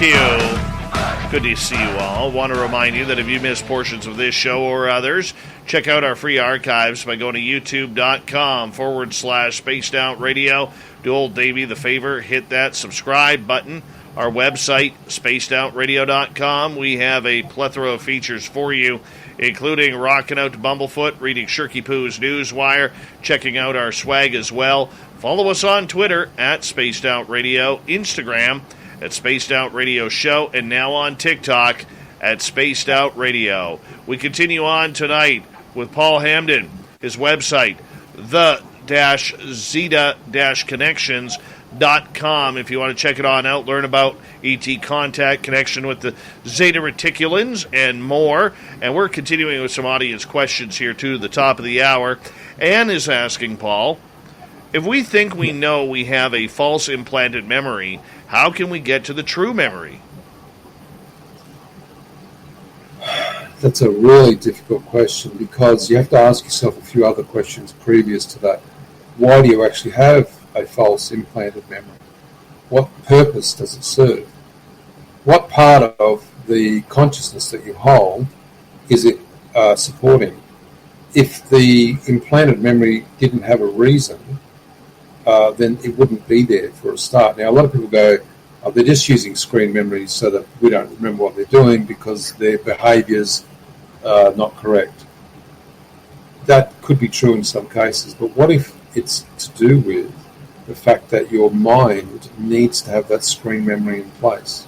If you remove that screen memory in any way, you may actually have a problem psychologically if you remove it. When people go and get hypnotherapy and have screen memories, or they have memories, you have to ask yourself about the validity of that type of technique. And is the subconscious mind actually creating the memories for the person? And of course, then if a person with the subconscious mind believed that it had, or even the conscious mind had a screen memory, would you then create your own removal process and then add in your own story? The consciousness is quite complicated, and I've actually removed a screen memory once of my own. I had to put the screen memory back. What was that like, removing it?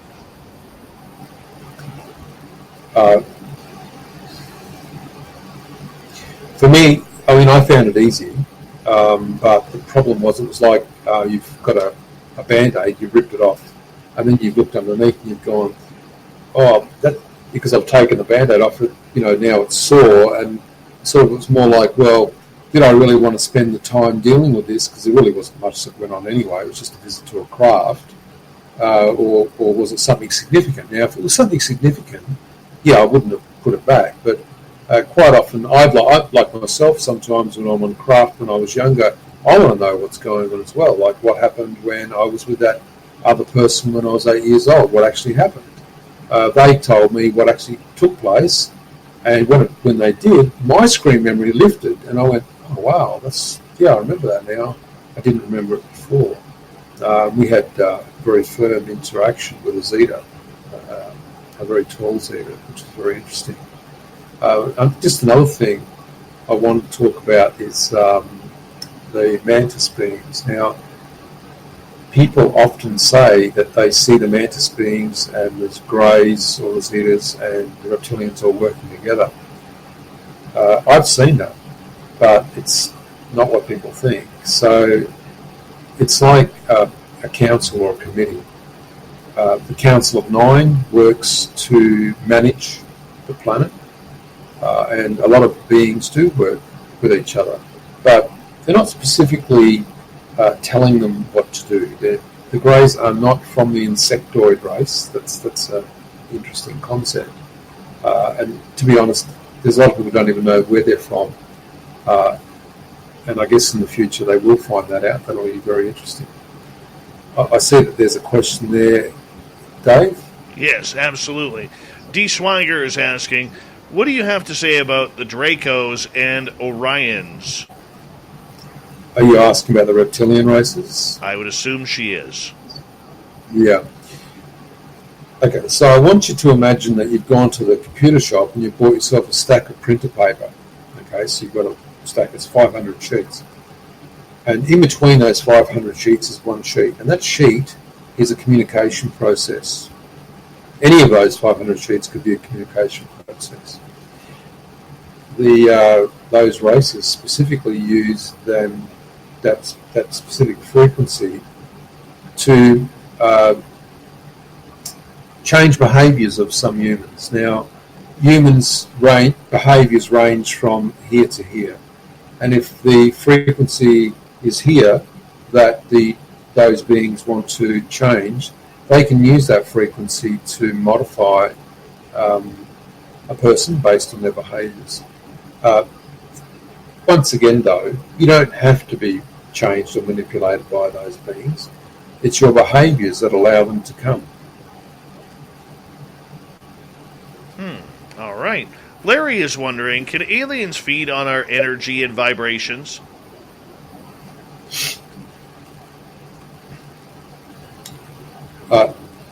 When we talk about aliens, we have to understand that if there's, 200 billion galaxies, the potential is there's 200 billion races. When we say aliens, it's possible. Let me ask you a question. Do you think it's possible for humans to feed off energy of other humans? Hugely, yes. There's your answer. Yeah, so there is your answer. If humans can do it,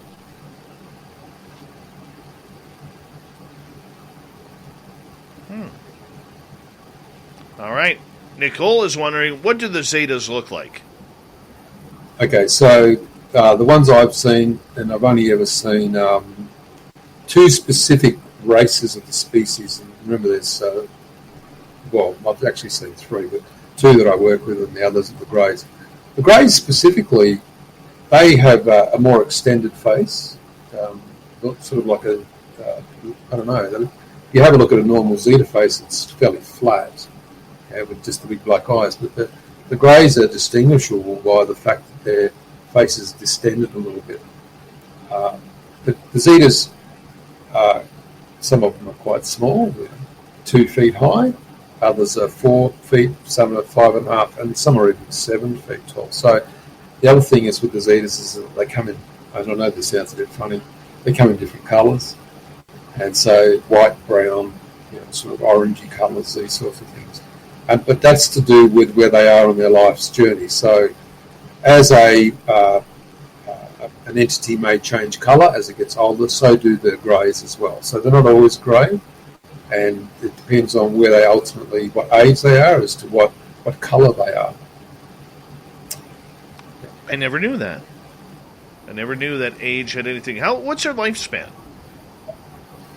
1,500 years. Oh, that'd be perfect.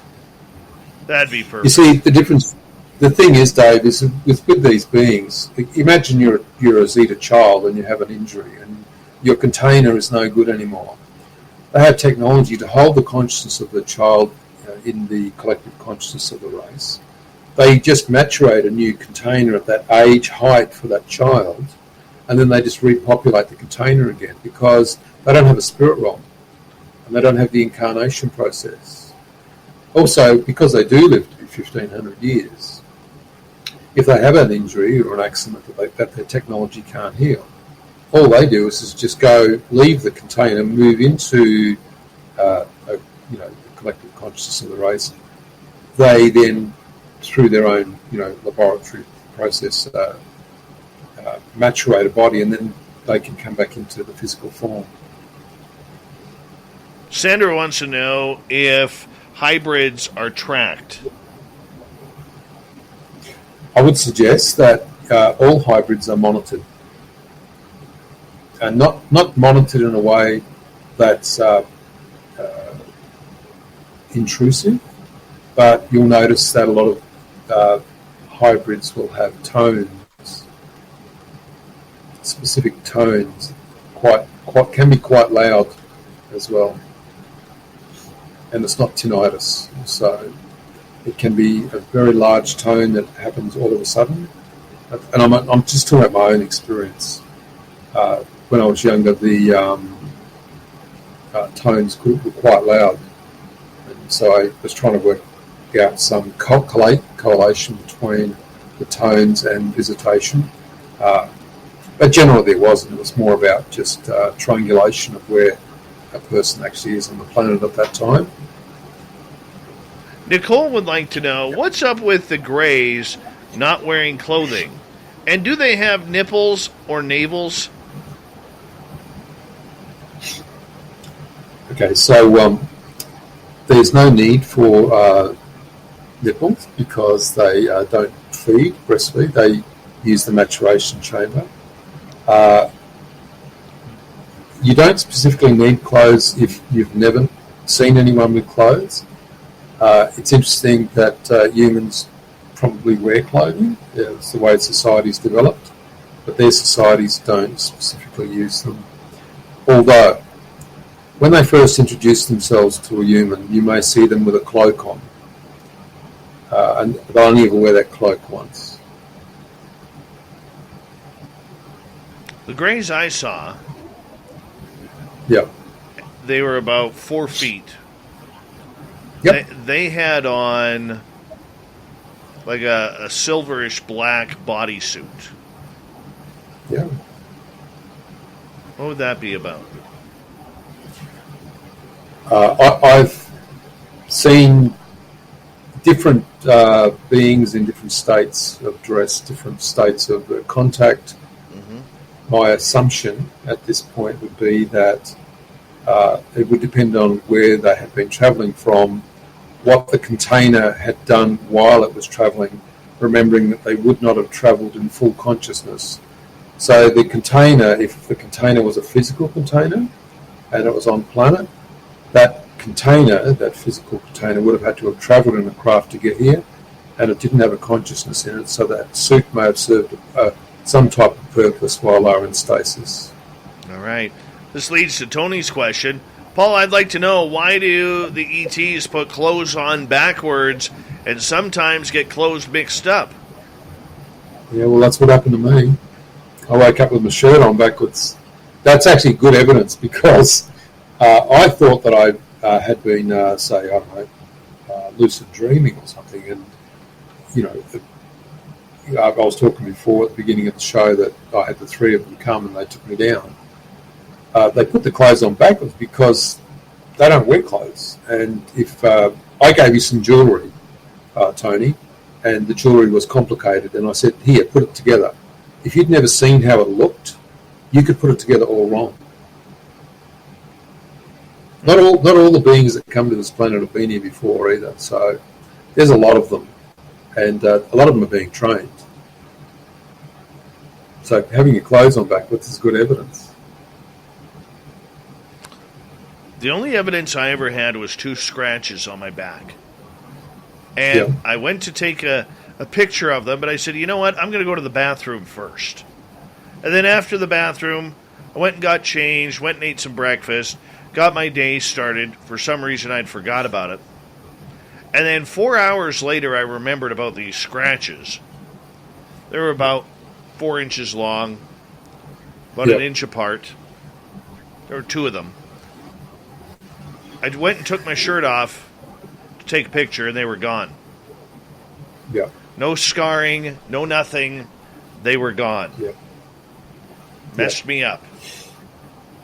I had contact about 2 months ago, and I noticed that I had what are called eraser marks. If you get an eraser and rub it on a surface, it leaves a mark. But they were mirror images of each other, and I took pictures of them.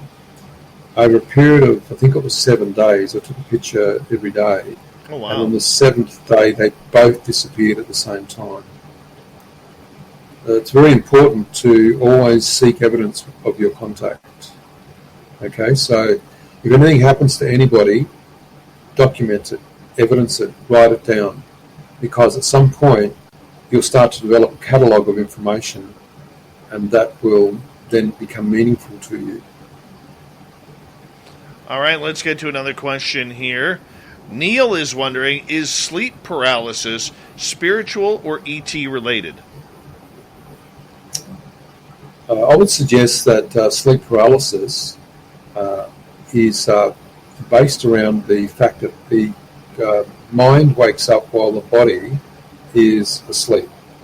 Now, sleep paralysis also means that your consciousness is able to think, and because it's actually associated with the subconscious mind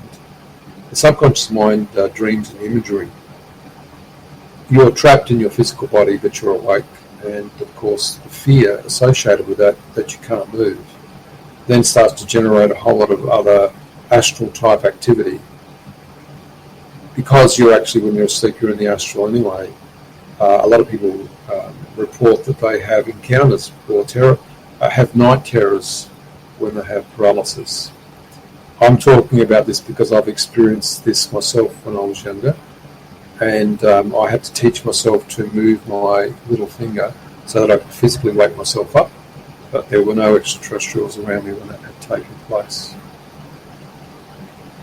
Okay, let's continue on because we are running out of time and have way more questions.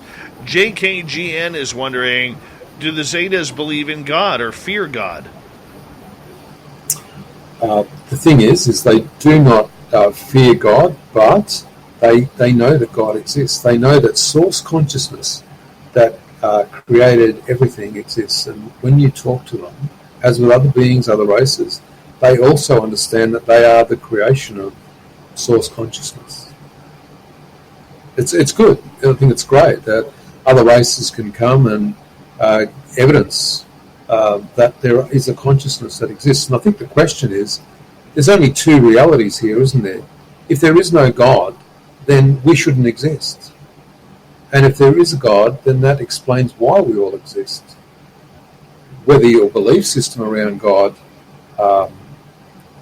is the right belief system is up to you to determine. All right, let's move on here. Zochito is asking, what dimension are the Zetas from? Our dimension, the 3rd dimension. They exist in the Zeta Reticulum on planet as physical beings. But their technology is such that they look like they're from a different dimension. Eugene wants to know, how do you get out of your body? Could you explain, please? Yeah, astral traveling means that you relax your body to a state where your body's on the verge of sleep and your consciousness is on the verge of sleeping. You hold your consciousness on the edge of sleep, and once you've done that and the body falls asleep, you're able to step out of your physical body. Sounds easy, but I don't think it is. But some people naturally are acclimated towards astral traveling and other people aren't. There's plenty of information about astral traveling on the internet. Mike wants to know, if the Zetas were to be watching the show right now, would they be surprising to hear you speaking of them? No. Grantavius would like to know, do these craft go faster than light to get from one destination to another? No. You see, these craft, there's a difference. So they're able to dematerialise, and because they can dematerialise, it means that they're able to move through specific portals as, I guess, energy. And they can arrive in places much faster than, I guess, any human known technology could at this point in time. That's why you don't have your consciousness in your container when you're travelling. And I did allude to before that when the craft travel, it depends how they travel. If they travel under normal circumstances, just under speed of light, then of course you're not going to generally be populated in your container. The other way, of course, is that you are moving in a dematerialised state, moving through portals, and you're not going to want to be in consciousness then either. So this is why they're able to project consciousness, as you can as well. I mean, humans are telepathic. They just have blockages at that point in time. And I know that some technology's been developed lately where they're talking about giving humans the ability to amplify their telepathic contact. So you're about to see some changes in the next few years. Jim is wondering, did the Greys come through to our Earth via the nuclear testing era? Well, you have to ask yourself a question. Why did we even alert them to our existence? And I think if you start to understand that everything produces some type of pollution, whether it's EMF, radio waves, or whatever, once other races were alerted to the fact that these humans existed on this planet, then of course they would have come and actively monitored all the behaviours of humanity. All right. Jenny would like to know, do you believe a space war is coming? No, there is no space war. There would never be a space war. We would lose instantly. Humans don't have the capacity to defend themselves against extraterrestrials. What about ET versus ET? Oh, look, those sorts of things do happen. Even in the history of the Zetas, there was a war between one of the Zeta races and some Orions, and the planet got destroyed. I mean, that happens. It's the nature of the universe. Continuing on here, Apollo 11 is wondering, who or what is behind cattle mutilation? I actually don't know. And we've never asked. Glenn would like to know, as we got 2 minutes left, Zeta Reticuli has no extrasolar planets. Where do the aliens reside? Yeah, well, you've got to think about I think it's called the Hologorium. And the Hologorium, the reticulum resides within that. And so it's not just the planets that you're aware of. There are other planets that are unmapped, and a lot of these beings actually live under the surface of the planets as well. They don't live on planet. Got time for one or two more here. Witchy is asking, do you think there will be open public contact to the masses of Earth with any species soon? No. As explained before, there's no capacity for humans to, like Dave and I were talking about before, when you walk towards a craft or a being, you get burnt, you black out. All these things have to be negotiated first. Humanity needs to shift and it needs to change. We got 45 seconds. Do me the favor, Paul. Tell everybody where they can find your books and your information. Yep. So the Zeta-connection.com is the website where all of our information is. There's free books there. Download them, have a read, see what you think. If you can buy, if you can think about it, yeah. If you can't think about it, don't think about it. The books we've always given away freely. There are books for sale, but they're different books. Those books are guides on how to contact extraterrestrials. So have a read around the website and see what you think. Love it. Love it. Paul, so much fun with you. I do want to talk about maybe taking one of your classes to reconnect. I just absolutely adored tonight. So thank you so much for making a very fast show and interview with you tonight. That's okay, Dave. Anytime, and contact me if you want to have a chat. Definitely. Paul Hamden, everybody. The-Zeta-Connection.com is his website. Coming up next, we got Swamp Dweller. We got Super Duke and the Cryptid Report. Yeah, jam-packed next half hour on Spaced Out Radio next.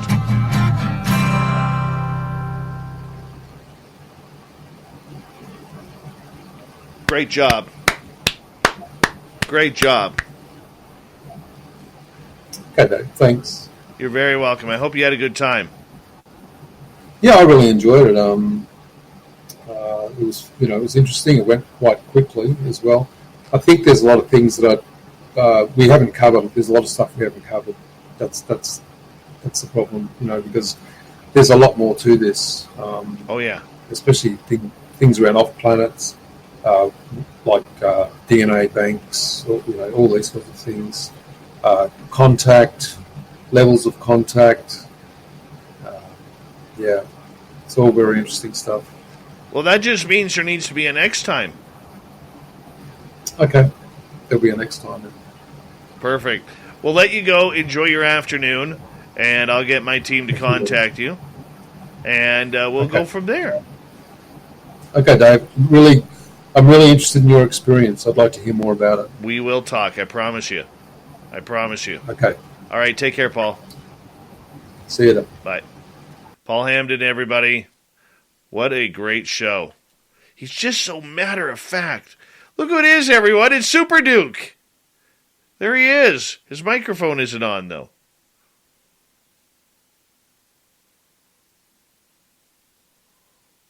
Still waiting for Super Duke.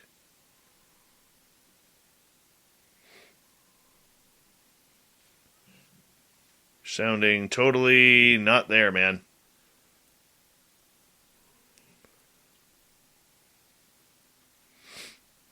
Hey, Trucker Andrew, how are you? And the gorgeous and talented Nicole Sackage. Thank you for the super chat. Still don't got you, Duke. There. Oh, I'm hearing something. Check. There you are. Check. Okay. Hello, the fedora-wearing John Hudson. Kufunya, how are you, beautiful? Who else? Tits McGee is here, everyone. Tits McGee is filling in for the vacationing Veronica Corningstone. We're glad to have her tonight. Thank you. And Sovereign Farts, how are you? Great name. I know. He came up with it himself. The lovely Vera Ray.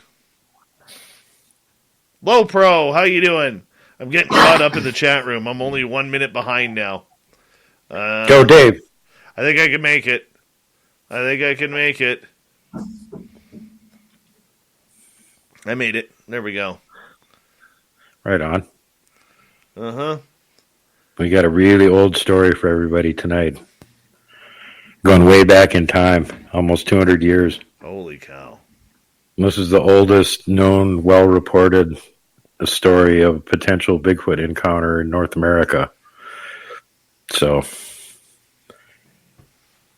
should be interesting. Hold on, I gotta find out where Sunshine Mountain is.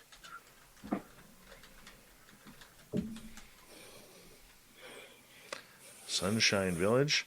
That's in Alberta. Where is it? That's in Banff, man. Banff. Are you talking Sun Peaks? Mike Bones from Prince George, British Columbia, Canada. There we go. That's like 3 hours north of me.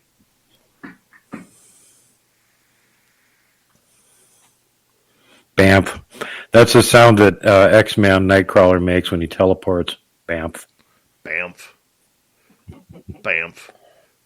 Prince George, back in, I think, 1974, had a Phoenix Lights type situation. Wow. Mm-hmm. Didn't hear about that one. Maybe it's the 60s. Late 60s, early 70s. It happened.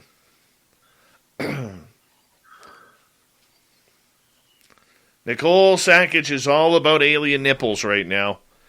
Doug, honestly, I'm about to go on... No, I'm about to go on air here. I can't take you out right now. Doug Stevenson.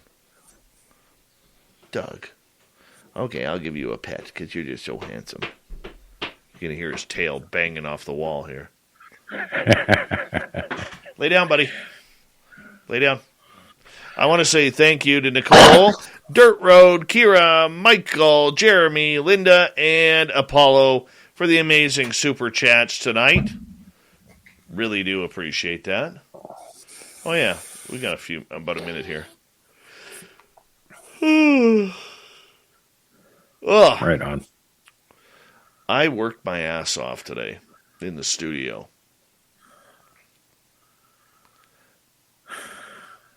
Yeah, I'm just editing the Sunday show while I was waiting to go on air with you.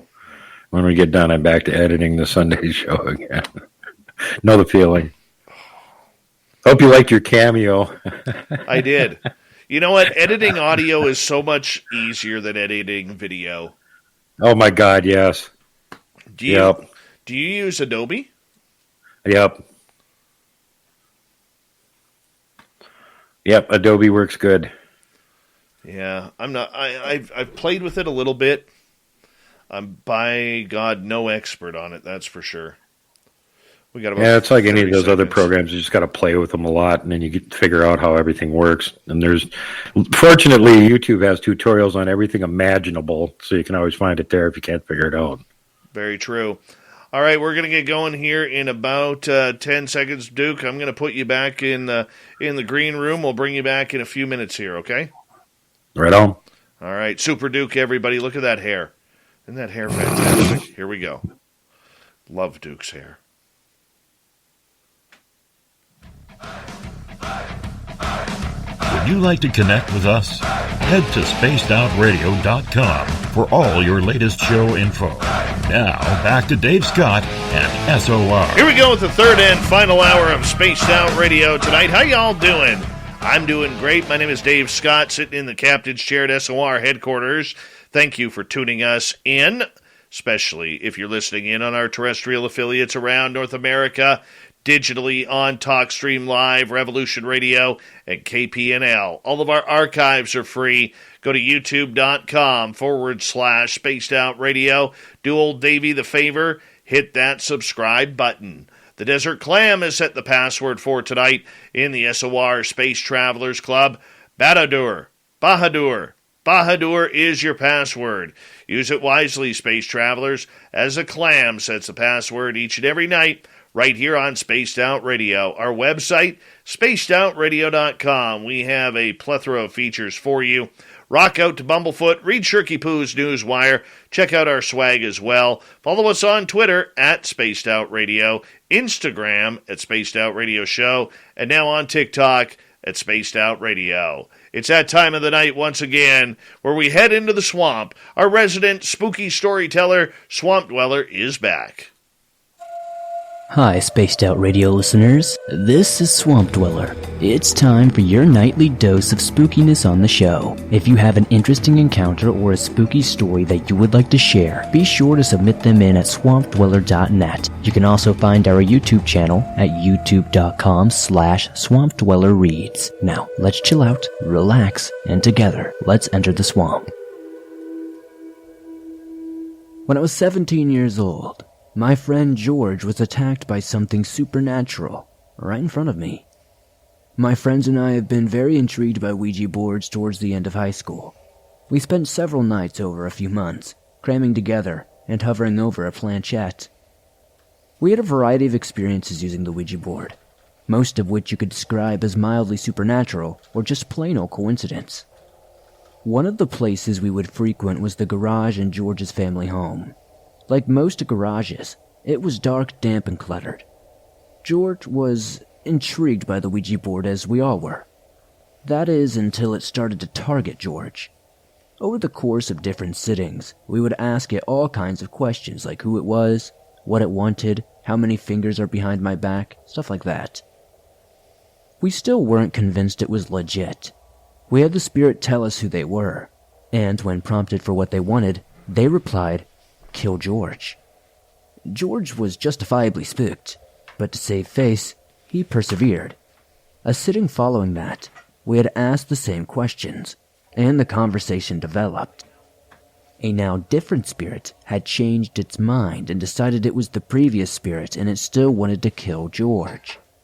This, paired with several events that George had experienced himself in the night that followed, had driven George away from our little seances. We, however, were still more than happy to tinker around, and were not satisfied yet. On the last night we played with the Ouija board, we set up in George's garage as we usually did. He still let us use his garage, and in his presence, he just did not want to participate. That night, it was just George, 2 girls and me. We turned out the lights and set up the board. We even lit a candle or 2 for good effect. George and 1 girl sat across from the other girl and myself. We were all in coats because it was winter and the garage was poorly insulated. The 3 of us, with our hands on the planchette, had barely even begun when George's coat arm caught on fire. I remember watching him fling his arm around as he tried to smother the flame. I immediately jumped up and turned on the lights. It didn't take long for George to put out the flame. We quickly piled out of the garage into his basement, and after a few moments of panic and confusion, we divert our attention towards George. He took his coat off and swore his arm was fine. There wasn't a single mark on his skin. Then we diverted our attention to the newly charred coat arm. The burn was about the radius of a fist, and it burned deeply through the layers, just shy of the inner layer of cloth. The most startling part was, undeniably, the shape of a goat's hoof. We hid the coat for several days. Once we gained the courage, George and I pulled it back out to debunk our little experience. Unfortunately, it was not what we thought it would be. After all, there were open flames in the room, and we had a cigarette in his hand. We applied a cigarette directly to the opposite coat arm, several times. We took a lighter to it in an attempt to simulate the same kind of flame. No matter what we tried, we could not come close to recreating the hoof-like burn. Over time, I thought that maybe George had decided to stage the whole thing to deter us from the Ouija board. He certainly had motive. That was 10 years ago. George and I are still great friends. Occasionally, I get confident that I can get him to fess up and I press him on the subject. It's been 10 years, and he still has the same response, that he loved that coat, and he was just as surprised and terrified as we were. Personally, I don't believe he staged it. I believe that we experienced something authentic, and my perspective on life has never been the same since. All right, we say thank you to Mr. Swamp Dweller, who will come on in tomorrow night with another spooky story. We love the Swamp Dweller around here, but it is time once again to get a little bit cryptid with Duke Sullivan from World Bigfoot Radio. Let's go. El Ovni Volador is in the captain's chair.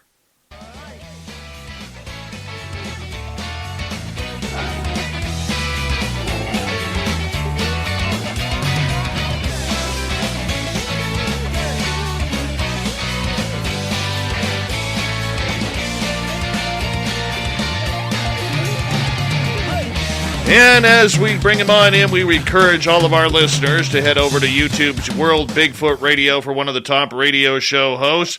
Super Duke Sullivan, welcome. El Ovni Volador welcomes you back to Spaced Out Radio. Oh yeah, happy to be here to tag team with you and lay the smackdown on some of these cryptid skip-tards out there in the audience, brother. Yes, that is right, my friend. That is right.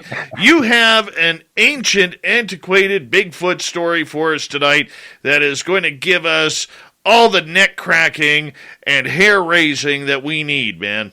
Tell me about it. Yeah, Big Sky Howdy from the center of the Rocky Mountains in Montana. This is World Bigfoot Central, and I am Duke.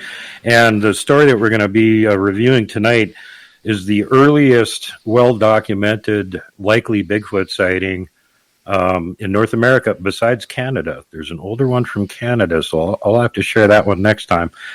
But this one comes out of the Okefenokee Swamp, and there's some discussion about which state gets to claim it, because apparently it happened right on the border in between Florida and Georgia. And this was way back in 1829. The capital of Georgia was then Milledgeville, roughly in the center of the state, a town named for Revolutionary War hero John Millage, 1757 to 1818. He'd been governor and U.S. senator in Georgia. The town's newspaper, The Statesman, reported the story of an adventure of 9 men in the Okefenokee swamps. Now, here I'm going to have to switch to a different source because the book that I originally had this story in is called The Historical Bigfoot, and I do not possess a copy of it any longer. However, if you want to see the little bit longer version here, which isn't as long as the original but has most of the details in it, you can go to exploresouthernhistory.com, where they have an article called Bigfoot Attack in the Okefenokee Swamp, Georgia, 1829. And after a short lead-in, they get right to the guts of it. Winter of 1828-29 was extremely dry, and 2 men living on the edges of the swamp decided to explore as deep into it as they could. Now, keeping in mind, people hadn't lived around this, any of the settlers hadn't been around this area. They had just at this point started actually getting near it and doing some exploration, so this wasn't like some known area. And the swamp was just a little lower than usual. There's a good time to go explore, so that's what they were up to. They went into the swamp as far as they could. They were accompanied by a boy, and over the course of 2 weeks, they continued to penetrate deeper and deeper into it. As they explored to the very heart of the swamp, they made a startling discovery of gigantic footprints. The length of the foot was 18, and the breadth 9 inches. The monster, from every appearance, must have moved forward in an easy or unhesitating gait or stride from heel to toe, being a trifle over 6 feet. So the men, as the newspaper of the time noted, had seen enough, ending their expedition and retreating out of the swamp. They related to their friends and their neighbors what they had seen. Now, of course, this story excited the local curiosity of a party of hunters and adventurers who lived just across the Florida line, 9 in number. They went into the swamp to find the mysterious giant. They were guided by one of the members of the original party. Following for some days the direction of their guide, they came at length upon the track he had at first discovered, some vestiges of which were still remaining. Pursuing these traces several days longer, they came to a halt on a little eminence and determined to pitch their camp and refresh themselves for the day. The expedition was described in detail again in the newspaper report published in February 1829. These accounts indicated that as the hunters were discharging their guns to reload them with fresh powder for the night, a wild animal charged their camp. So this is what set it up. They weren't shooting at anything. They were just discharging their rifles because the black powder in these damp conditions will get damp overnight. And then if you have to shoot at something, there's no guarantee it's going to go off. So simple precaution. But when they did this, whatever it was didn't like it and went after them. The next minute, the thing was in full view, advancing upon them with a terrible look and ferocious mien. Our little band instinctively gathered close in a body and presented their rifles. The huge being, nothing daunted, bounded upon his victims and in the same instant received the contents of 7 rifles. The fight, however, did not end there. He did not fall alone, nor until he had glutted his wrath with the death of 5 of them, which he effected by wringing the head from the body. Writhing and exhausted, at length he fell, and with his hapless prey beneath his grasp. As the creature lay dying on the ground, writhing and sometimes roaring, the men who survived the attack gathered around it to make a clear inspection. The creature was found to measure 13 feet from head to toe, and his breadth and volume of just proportions. Immediately fearful that the dying monster's cries might attract others of its kind, they were thinking, the hunters fled the swamp. The men who died in the battle with the creature were left lying where they had fallen. Now, from here, it does not recount the story further on, but having researched this extensively, what happened next is that they went back to town and made a report of this. They did not have a newspaper in this tiny local town, but they did have a town crier who was the local documentarian of anything that was happening in the area, and he absolutely didn't believe the story. In fact, they thought there might have been some kind of a murder that had happened. So he went with this guy who had like balls of titanium, apparently, because he was willing to take him back out there to show him the body of said monster. And this guy who was, like I said, the local guy who did this sort of thing and kept all the records and everything. He said he saw the thing. It was there. The bodies were still there. He measured it. It was, in fact, 13 feet from head to toe and stank horrible. One detail that was left out of this story is that those 18-inch tracks, the original story with all the information in it, they had 4 toes. So that is not typical of a Sasquatch. It is, however, typical of what we call a mountain giant or a mountain troll, which would also explain the atrocious behavior. But the tearing heads off to kill their opponents is well described and well-known Sasquatch behavior. In fact, we've got lots of examples of wild animals that they've caught, and we found, deer with their necks snapped, cattle with their necks snapped, and that's just how they polish off things. So that matches. So there you go. There's a story. It's almost 200 years old, and this was reported all over the place. That story got as far as a newspaper in Indiana. So it was going all over the place at the time that it came out. It wasn't just a local story. That almost sounds exactly as to what's happening up in the Nahanni Valley of the Northwest Territories with the Headless Valley. Yeah. Yep, same thing. This is well reported, and even from the upper East Coast and anywhere where there's ancient reports of, especially the natives having wars with them and stuff like that. That's always reported as that's how they kill them. They just twist their heads off. Why so violent? Just angry, or that's just the way they live? Well, they're deep in this thing's territory where nobody could usually go because it was super dry. Nobody could usually get there. There were earlier reports that another team in right around 1800 had gotten lost in there and had run into some huge people that were supposed to live on this island out in the middle of the Okefenokee that had gave them food and said, go away before the males show up. And the other thing is, of course, they're not only usually territorial, but they don't like lots of loud noise. So all these guys firing off muskets at the same time would have made a racket like an artillery attack that would have definitely twerked them off. And the other thing is, don't forget, they were already following his trail for several days. And, they don't like it when you're trailing them, and then you got all kinds of guns and yada, yada, yada. So I'm sure whatever kind of creature it was well aware they were following it and was not at all happy about it. Would you consider this creature to be kind of like a rogue pod? Like, look, killer whales aren't dangerous to humans, but there are rogue pods that will attack human beings.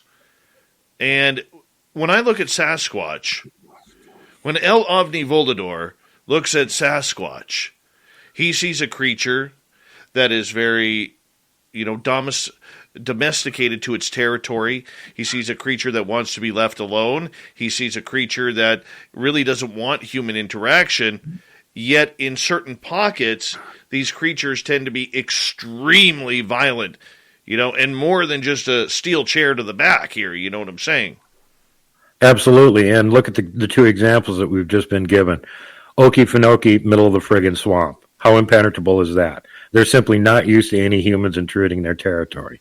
Okay, Nahanni Valley. How impenetrable and isolated is that? They're simply not used to humans being in their territory, and they're not willing to put up with it. And you've got two different things going on in the Nahanni. You've got the Naha tribe that flat out disappeared, and their description is really weird. Like they're Neanderthals with Bronze Age armor, weird looking. And they just vanished. And they were supposed to be super deadly and warlike. And then you've got the Nakani, which is apparently the local extremely ugly-tempered Sasquatch that will twist your head off. All because you can't get a date for prom. Yep. And they just don't like people in their territory. The Nahanni Valley is just a really, really weird place. Look, I do not recommend going there. I look at it as like this, okay? The more north you go, the bigger the animals get. Look, in Canada, in the lower part of Canada and in the United States, sure, there's grizzly bears. But when you start getting into Kodiak bears and polar bears, and you hear of these 10 to 15 foot Sasquatch that are in those areas, you hear of moose going, like moose in my area, a big buck a bull moose is probably 1,500 pounds. You go up to Alaska, it's 2,000. Yep. I mean, everything is bigger up there. Yet if you head south towards Louisiana, the Texas border, Arkansas in there, we're hearing of a smaller creature, maybe 6 to 7 feet, but aggressive and wicked as anything. Now, the only combination that I see that would have any kind of correlation to each other would be the dangers of the territory. Is that what you're seeing? Absolutely. It's the same thing that happens with bears. If you're down by, the southern border of the U.S., what few bears there are little bitty things, 200-300 pounds. You get up here and then you've got black bears that are 600-700 pounds, and then you've got grizzlies that are 1,000. You get up there north of where you are, the grizzlies, 1,200 pounds, Kodiak bears, 1,500 pounds, polar bears, 2,000 pounds. And that's just a natural law. The further north you go, the animals tend to be bigger. But there's another layer on this about the Nahanni Valley, which is that valley has been volcanically heated for a long, long, long time. So long, in fact, that the geologists assure us that it was not covered with glaciers for at least 3 million years. So while everything else in the North American continent was getting chewed up by glaciers over and over again, that valley wasn't, and whatever was living in it can still be there.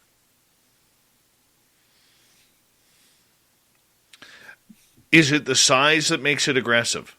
The 10 to 15 footers, I can't see much pushing those around, Duke.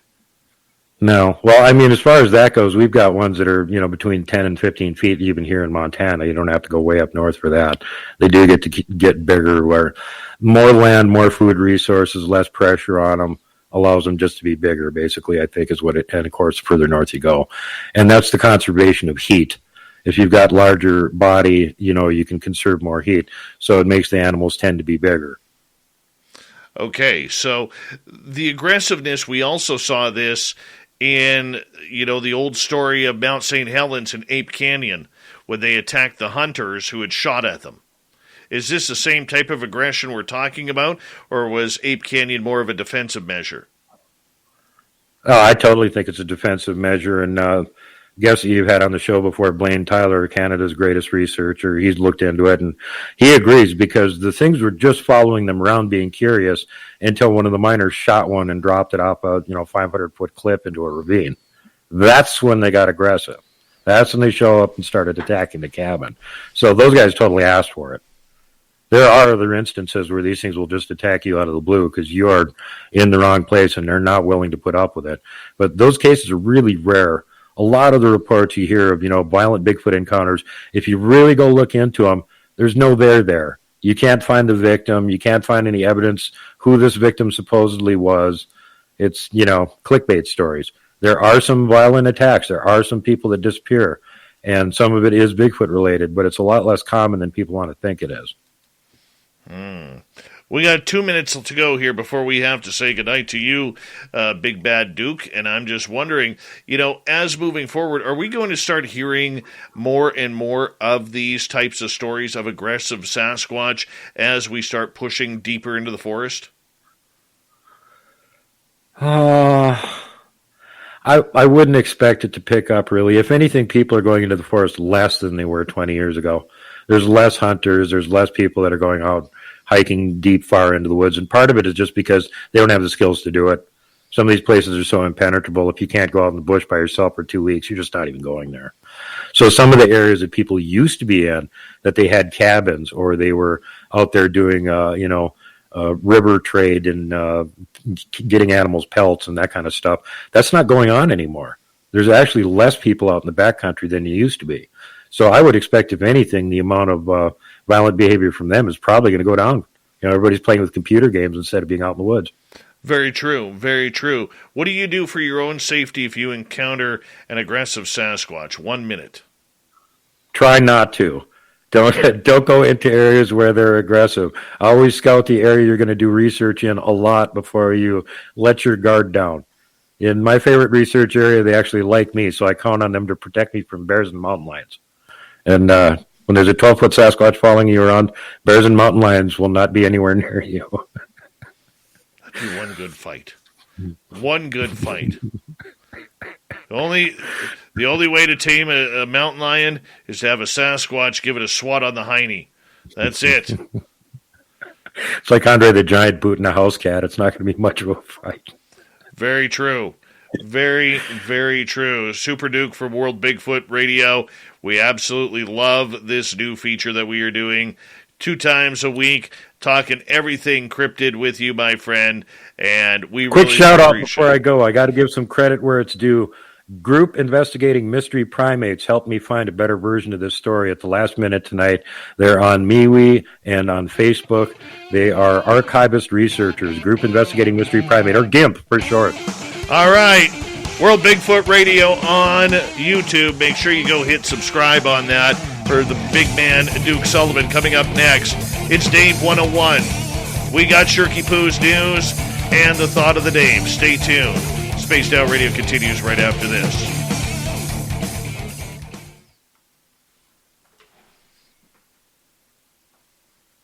Thank you, Super Duke. Thanks for letting me get that in, Dave. Those guys really scrambled at the last Not a minute. I'm like, I problem. can't find the long version of this story. And he went, hold on. I think I can get it. I'm going to let you go here. I got to run my dog outside. I'll be right back, okay? Thanks, everybody. All right. Here's a good poll question. I'll be right back, guys.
Finally, ridded myself of that jerk. Helovny Volador. Hey, Bill WD-40 over on Spreaker. How you doing, buddy?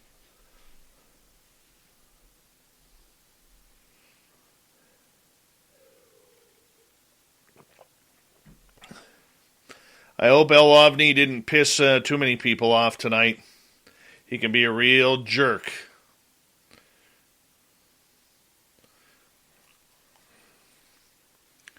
I don't even want to scroll back in the chat room to see what that idiot was saying.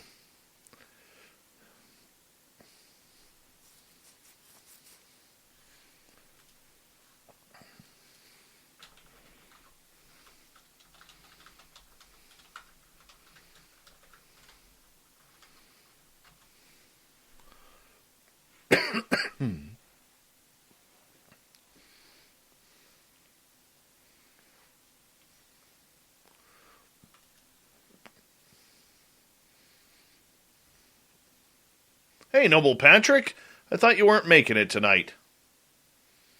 Glad you're here, man.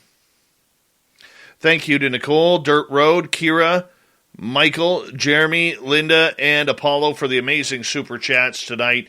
It's a wonderful way to support our show. Here we go.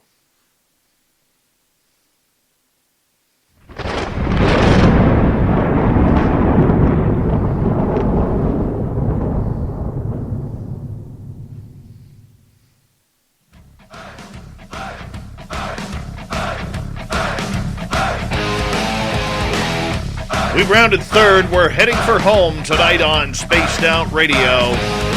My name is Dave Scott. Thank you so much for taking the time to join us. We really do appreciate earning your listening ears. Want to remind you that if you missed most of this show or others, check out our free archives by going to youtube.com/Spaced Out Radio. Do old Davey the favor, hit that subscribe button. Our website is spacedoutradio.com. We have a plethora of features for you. Rock out to Bumblefoot, read Shirky Poo's Newswire, check out our swag as well. Follow us on Twitter at Spaced Out Radio, Instagram at Spaced Out Radio Show, and now on TikTok at Spaced Out Radio. It is time, once again, where I give my thoughts and my opinions with Dave 101.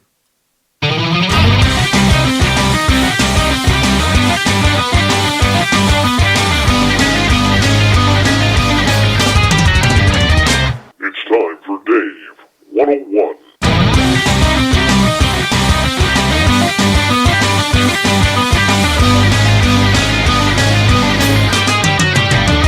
All right, here's where I want to go with this tonight because I think it's a very important topic, and that is the knowledge of indigenous people when it comes to everything from star people to the cryptid world.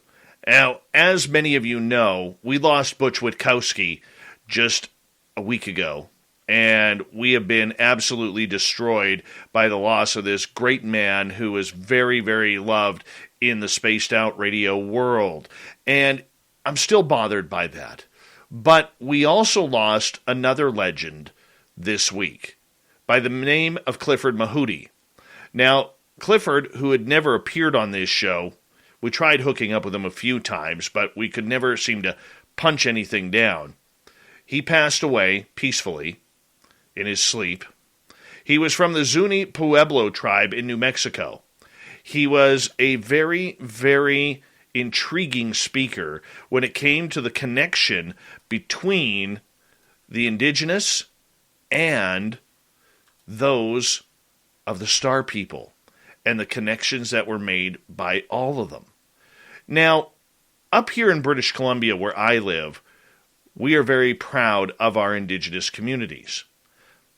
However, when it comes to the cryptid world and the UFO world, the spirit world, the extraterrestrial world, we never seem to take the opinions of First Nations people very seriously. I think, personally, we are missing out on a plethora of answers that go along to the questions that we have wondered, especially in the last 50 to 70 years. Indigenous people have been here since the beginning. They are one with the land, they are one with the tales, they are one with the legends, and they are one with the knowledge that is passed down generation to generation to generation, so on and so on. Now, ever since the white people showed up, and no, we're not making this a racist thing, we have used our Caucasian Christian science to say, no, that's not how things work. Yet, maybe they were right. Maybe we were wrong. For example, in my area, where I have talked to many indigenous elders regarding monsters, cryptids, star people, I have learned a number of things. I have learned which creatures are around our area and which are not. I have learned which ones I can approach and which ones I should not. I have learned the safety to make sure that me and my friends, when we go out searching for these cryptid creatures, that we're not going to be attacked or killed.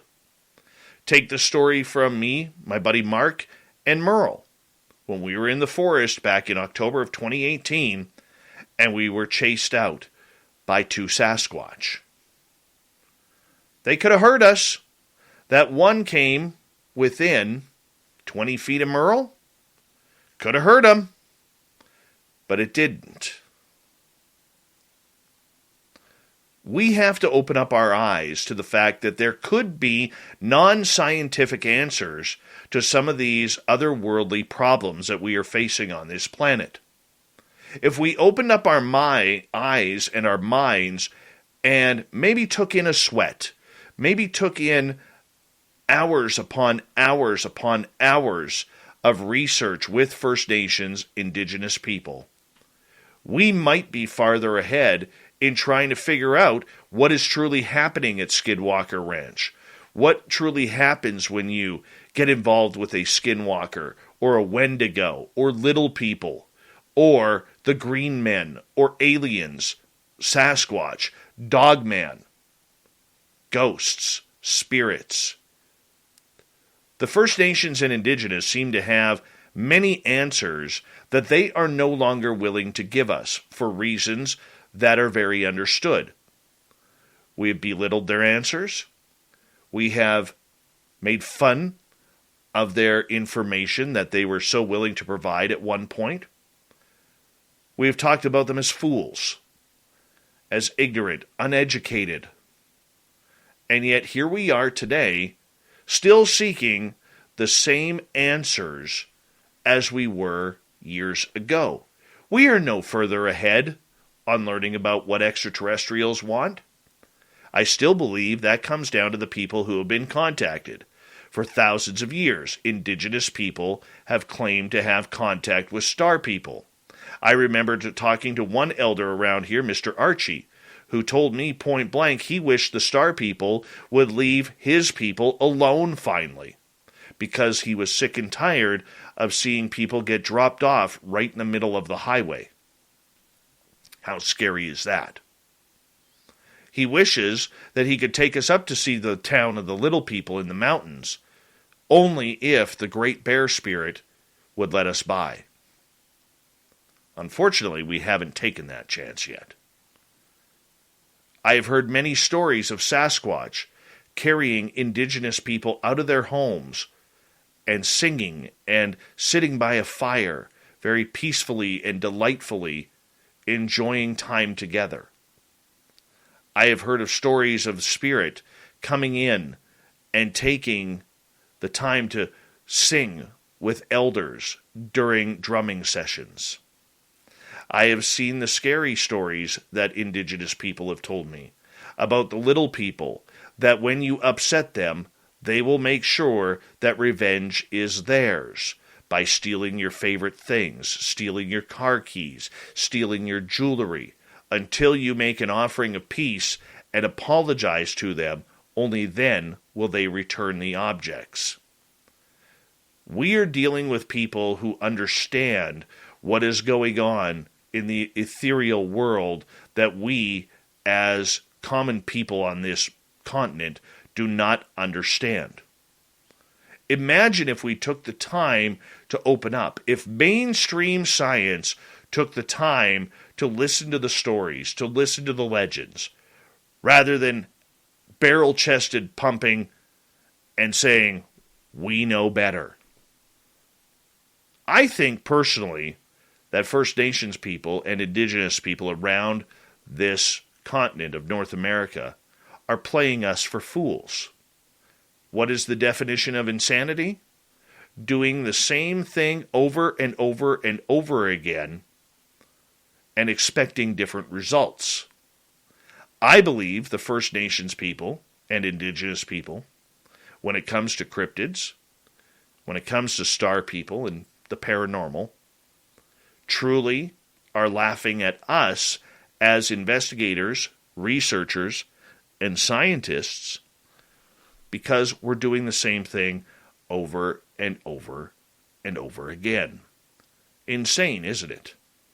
Look, you may not agree with what I'm saying, and that's quite okay.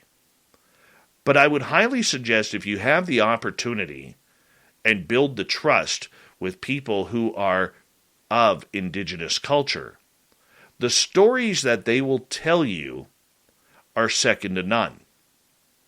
The information, if they trust you, that you will gain will only help you in your own search for your answers, your connection to the star people, your connection to the cryptid world, your connection to Mother Earth. We can all learn. It doesn't hurt. Even if the First Nation Indigenous people are wrong, it does not hurt to gain their knowledge and trust. Number one, because we're human beings. And we should all be looking forward to treating each other the way we want to be treated. Number two, maybe, just maybe, they do have the answers. They have connected with the spirit world, the cryptid world, and the star world in order for us to figure out everything from longevity in life to just basic humanity. That's the way it is. It doesn't need to be more difficult than that. However, pride, knowledge, textbooks, education seem to get in the way of that, which is too bad, because I believe we are missing out on a lot of information that we could use to advance our own research. Maybe they have the answers. I think they do. However, can we put our pride to the side? So far, we talk a big game, but we haven't done it yet. Do we even want to do it? Do we know how to do it? All you can do is ask. So if you live near Indigenous reservations or reserves, depending on what side of the border you're on, ask some questions. Learn the culture. Learn how tobacco and berries and fish and other little minuscule objects can be taught from the First Nations to make a gifting site so Sasquatch doesn't want to rip your head off, like Duke from World Bigfoot Radio said. We don't need that. People like Butch Witkowski were very, very honored to meet with First Nations people, to learn about creatures like the Dogman, to learn about the paranormal, to learn about this bipedal canine, to learn about UFOs and Sasquatch. Every time he had the opportunity to sit down with an American Indian and find out their indigenous beliefs on it, he took it. He did. And this is why it's important, not just because Butch did it, but because we could all learn different answers. And when you are dealing with a field like us, who has no answers going in, we only have estimations, we only have opinion, we are leaving the biggest resource on the table that we possibly could have. How many more footprints of Sasquatch do we need to find? I mean, sure, I would love to be in the forest and cast my own. But how many more do we need? How many more do we need to understand? How can we be looking for skinwalkers if we don't know where they came from? The First Nations do. I don't think many people have asked at Skinwalker Ranch, the local tribes around there, on whether or not they could help with what's going on. That's something to ask Brandon Fugel. But either way, if you get an opportunity out there to meet and gain the trust of somebody of indigenous descent, to learn their stories, to learn their backgrounds, you may, just may, get a little further on your own quest to learn what's going on with you or the subjects you are interested in. Keep an open mind, because there are answers out there that just maybe the indigenous have, and we haven't figured out that mystery yet. That is your Dave 101. Do me a favor, leave an answer and a comment below if you agree or disagree with me. I would love to read your responses, and thank you for tuning this in. Let's get to Shirky Poo's news.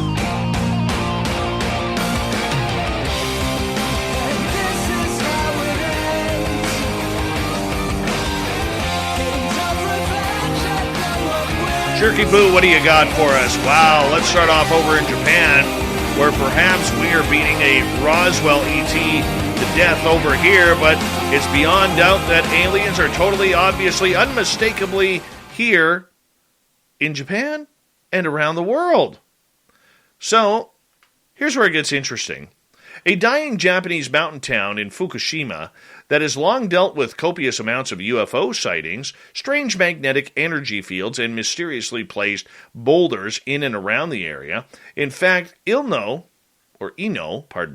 is so small that the UFO stuff is really the only thing they've got going for them. And you know what? They're totally cool with it, the citizens are.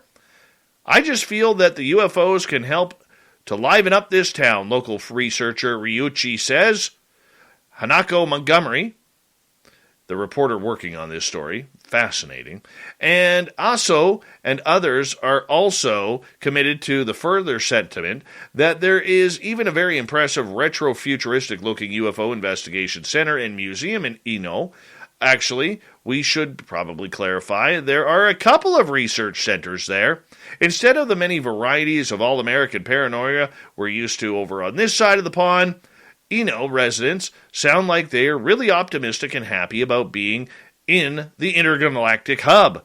We're here too, on the other side of the distant sky. I think they just wanted us to know that, one UFO witness offers at one point, with another later adding, I'm often asked somehow by someone, how do we see a UFO? But the main thing is to be curious about the sky and the wide world. Be aware of it and try to solve the mysteries one by one. How good is that advice? I think there are these little hot spots all over the world. I really do. All right. As one of the best soccer players to ever live, George Best famously ghosted past offenders as if they weren't even there. Now his ex-wife Alex has revealed she believes he could be still ghosting around, but this time as a spirit in her Surrey home. Since the soccer star's death 16 years ago, model Alex has experienced strange phenomena and goings-on which she has never been able to explain. Items vanishing from sight only to reappear in the middle of a room many months later, heavy furniture moving, lights flicking off and on, and the television suddenly bursting into life with no human interference. I'm convinced spirits have come to visit my 200-year-old house, she says, and now I think George could have been one of them. Indeed, the star's first ever spooky experience came on the day Manchester United icon George was buried on December 3rd, 2005, after his death at age 59. On the day of George's funeral, I was staying at a hotel in Belfast, recalls Alex. I remember it was an early start that day, and obviously it was very emotional. Just as I was leaving through the hotel door, the shower turned on full blast on its own. Determined to get to the bottom of the ghostly goings-on, at the farmer's farmhouse, farm worker's cottage where she lives, Alex enlisted the help of a paranormal professionals from Discovery Plus' new TV series called Celebrity Help, My House is Haunted.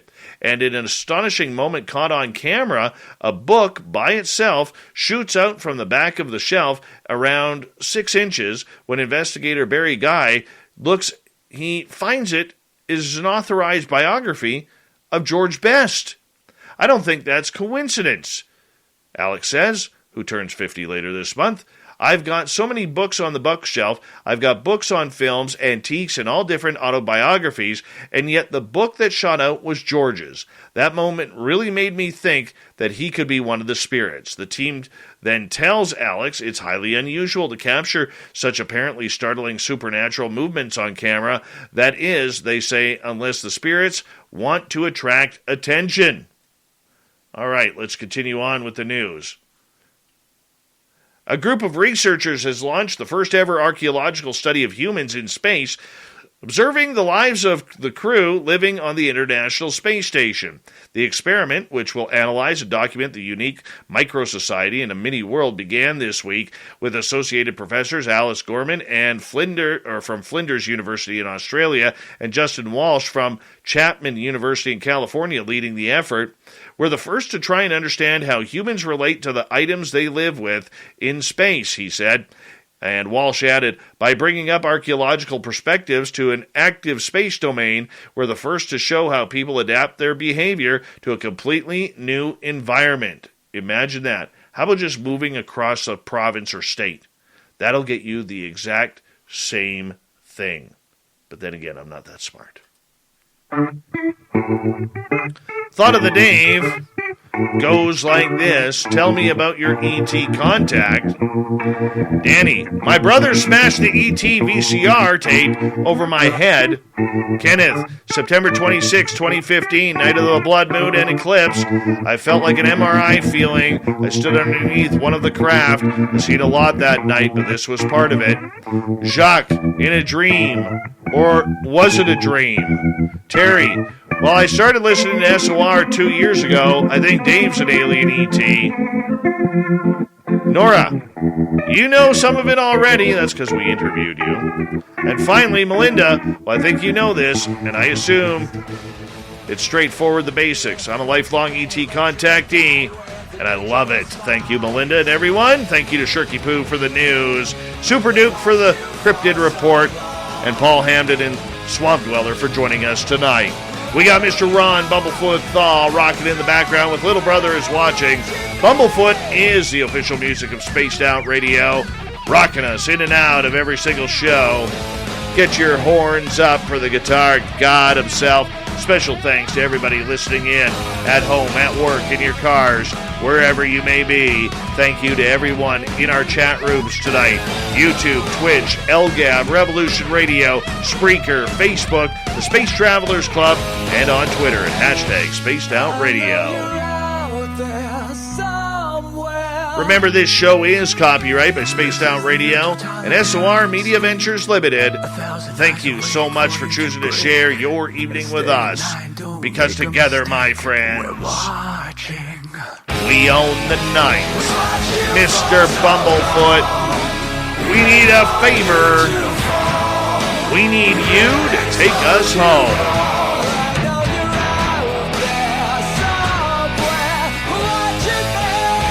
Yes, the Woo train has docked for the night.